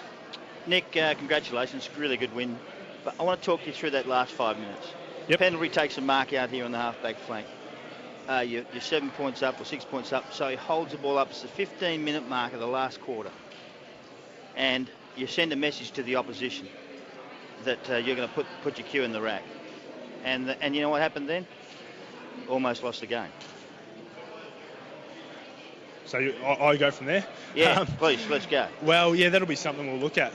I'm not sure. What was the score there? Was it a goal? 2 goals or 1 goal? Yeah. So, look, I think that in the end, we've still got a pretty young team. And a lot of the time, people can get caught up in the moment. So we rely on our senior players to actually make calls like that out in the ground and sort of say, listen, we need to start taking the sting out of this, and we've got to start slowing it down a bit and not play. Obviously, the way Essendon were going to win was through all their speed and through their players really getting some momentum through those stoppages and through the play, and making sure that, I guess, we didn't allow them to do that. So we really wanted to slow it down, and if we do kick long to a contest, then it can go out of bounds, or we can get a stoppage and we can start again. But we do rely, because we are so young still, we rely on guys like Scotty to make those calls out on the ground. But you send a message to them, you already give up, and you're going to slow down. So they just keep charging, and they just did. And that, I don't understand sometimes why that when you got someone down, you whack one more goal on. Yeah, true. Well, flying into them. I guess it's a coaching philosophy in the end, and Bucks, I guess that's what he wants from us. We want us to use momentum and not just keep going at a bull at a gate the whole time. So obviously we didn't score as effectively as we could have going into our forward 50, but around the stoppages I thought we were pretty good. Nick, I think that's the best game you played this year, really. I mean, good 4-quarter effort, solid, pretty strong. but you probably, you didn't get the result you actually wanted, like a 4 or 5 goal win, really. Yeah, you're right. But in the end, we just wanted the 4 points, and you're right. We did a lot of stats. We did really well. We really dominated. But in the end, you got to make sure that you put it on the scoreboard, and we didn't. And they took some chances that we probably should have taken. So, again, that'll be something we look at. But for us, the intent and the effort was what we wanted, and that's what we got. Are you getting one back next week? What do we got? 9 days. Well, Alan Didak will play on Saturday in the VFL. I don't know who else is out at the moment. Chrissy Tarrant's probably not right yet, so yeah, possibly Diz, but it would be hard to change a team who performed the way we did today. What was it like for Kirk Ugle out there today? Yeah, it was. I would have been devastated for him if they ended up winning when that last play when he sort of got tackled from behind, but.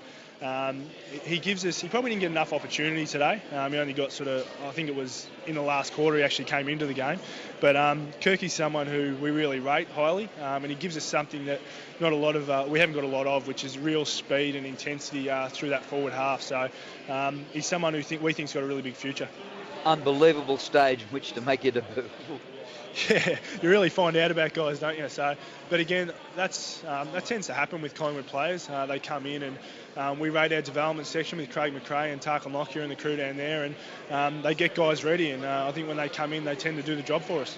We marvelled at Dane Swan, who it's not the first time he's been in the 40 disposal range, but there have been questions about some of the quality of what he's got in the past when he's had stratospheric numbers like this. There were no questions this afternoon. What did you think of his performance? I thought he was awesome. Yeah, I thought he was awesome the way he went about it.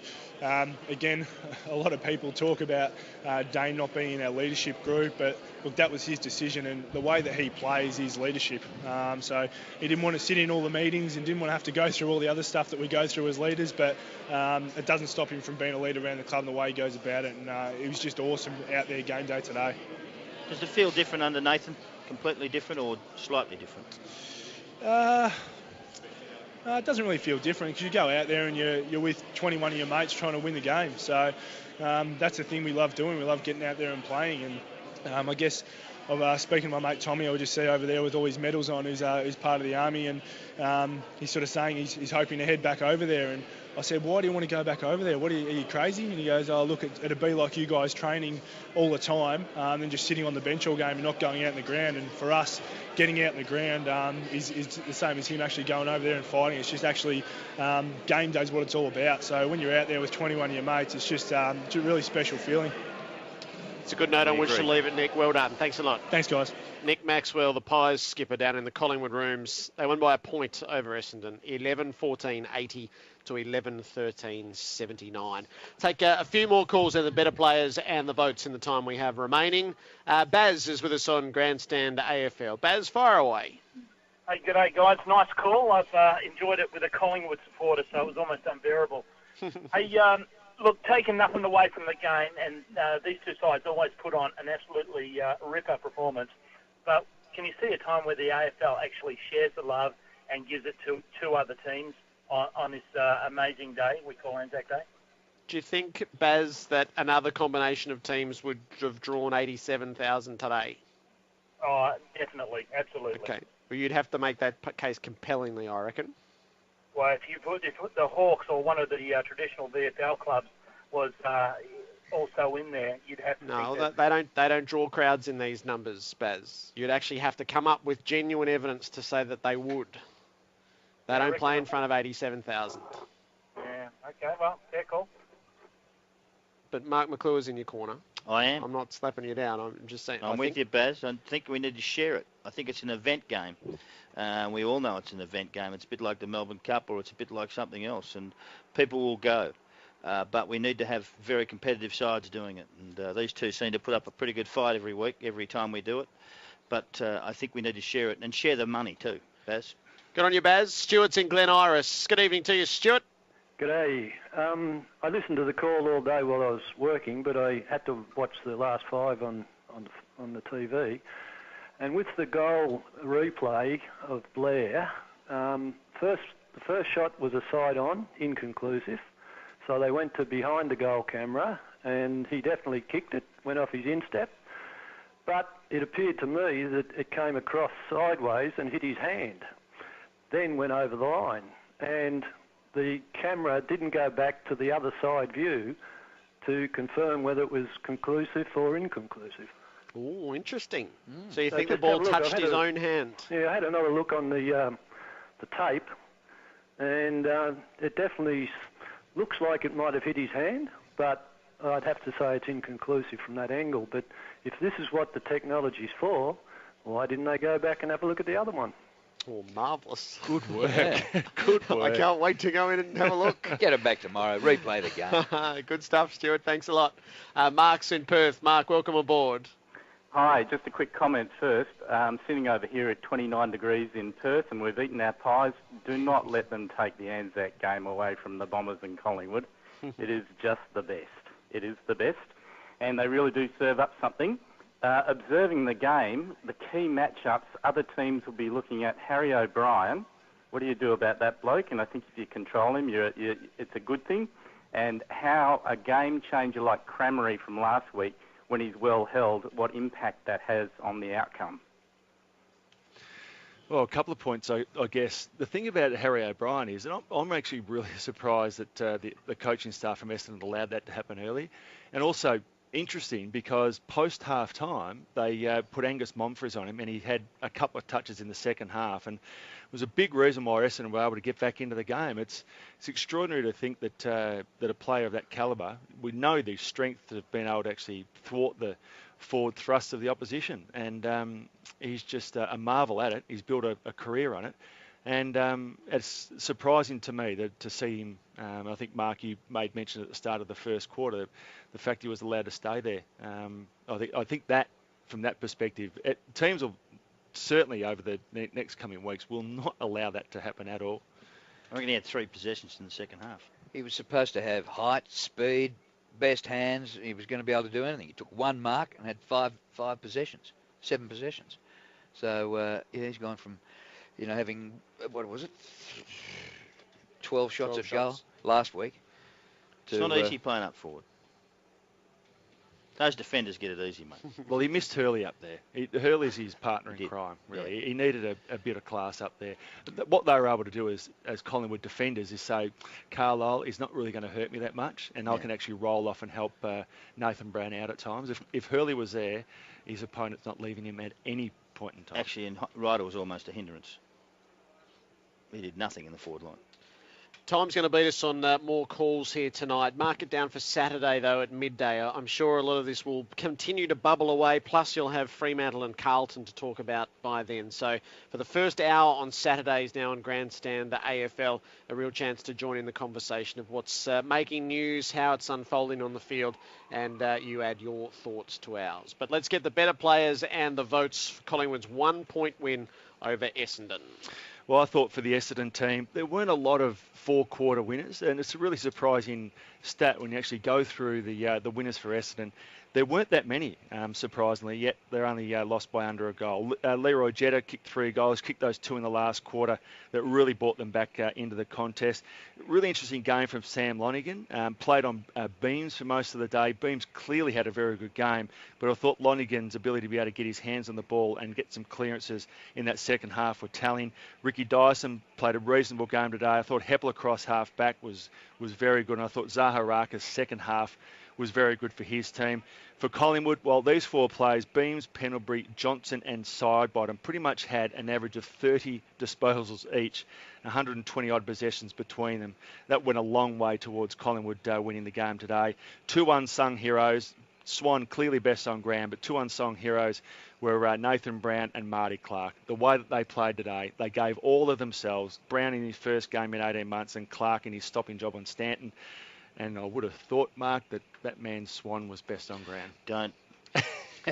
Not even you. Not even you, Mark. I gave 1 to Steel Sidebottom. I thought he was spectacular early. His clean hands and his cleverness in the conditions. He is a young star on their making. And Ben Johnson, a bit of resurgence from Benny Johnson. Gave 2 to Ben Johnson, who played off half-back, continued to thrust the ball forward. Was a really telling player in times of the game. And they go through to Dane Swan, who is just... He's a pleasure to watch, and if you've got a chance to ever go and see him live, do so, because he is a star. He just never falls over. He does everything that's supposed to be done. Kicks goals. He did the lot today. there's nothing that he did wrong in any way, shape or form. He's got pace off the mark. He can burn blokes, and he doesn't look the sort of, I don't know, he doesn't look it. But he's got time, he's got space, he's got it all. You know, you're right there, Drew. He just doesn't look it, but no one lays a finger on him. That's right. 3 to Swan, 2 to Johnson, and 1 to Sidebottom. Collingwood 11-14, 80 over Essendon 11-13, 79. A 1-point result for the Pies in front of 86,932 on this Wednesday. Grandstand AFL continues on Friday night from Subiaco when Fremantle hosts Carlton. We'll talk to you then. Snaps a goal from about 13 metres out. First goal of the last quarter to Collingwood.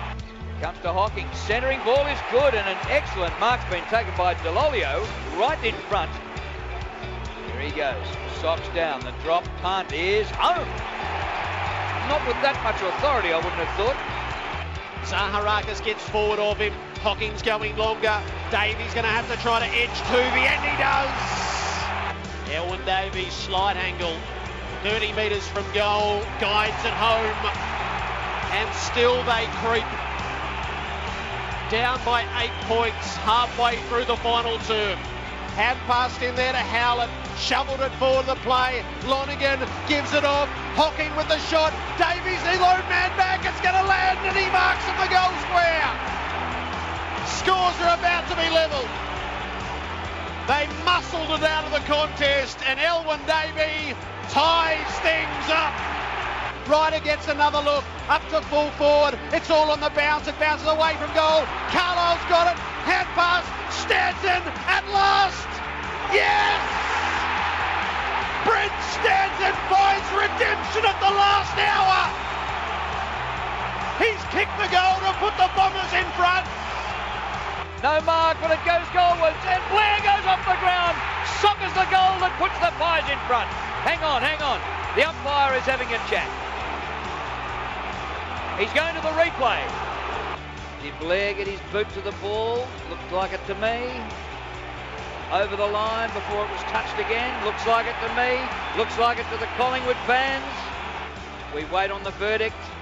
The umpire's taken possession of the ball in the goal square. Goal! Collingwood by a point. Listen to the crowd. It is extraordinary. That just adds to the theatre of what's a great occasion in the fixture of AFL football. Cleared by Marty Clark outside the 50. Swan gets the mark. Is that fitting or what? Dane Swan has been absolutely unbelievable, coming up for his 42nd possession in the last minute of the game. Collingwood lead by a point. And he's going to hold it up. He might be run down by Davey from behind. He kicks down the line to centre wing. No mark. Siren! What a game! Collingwood survive by a point, and the Bombers lose their first game for the season.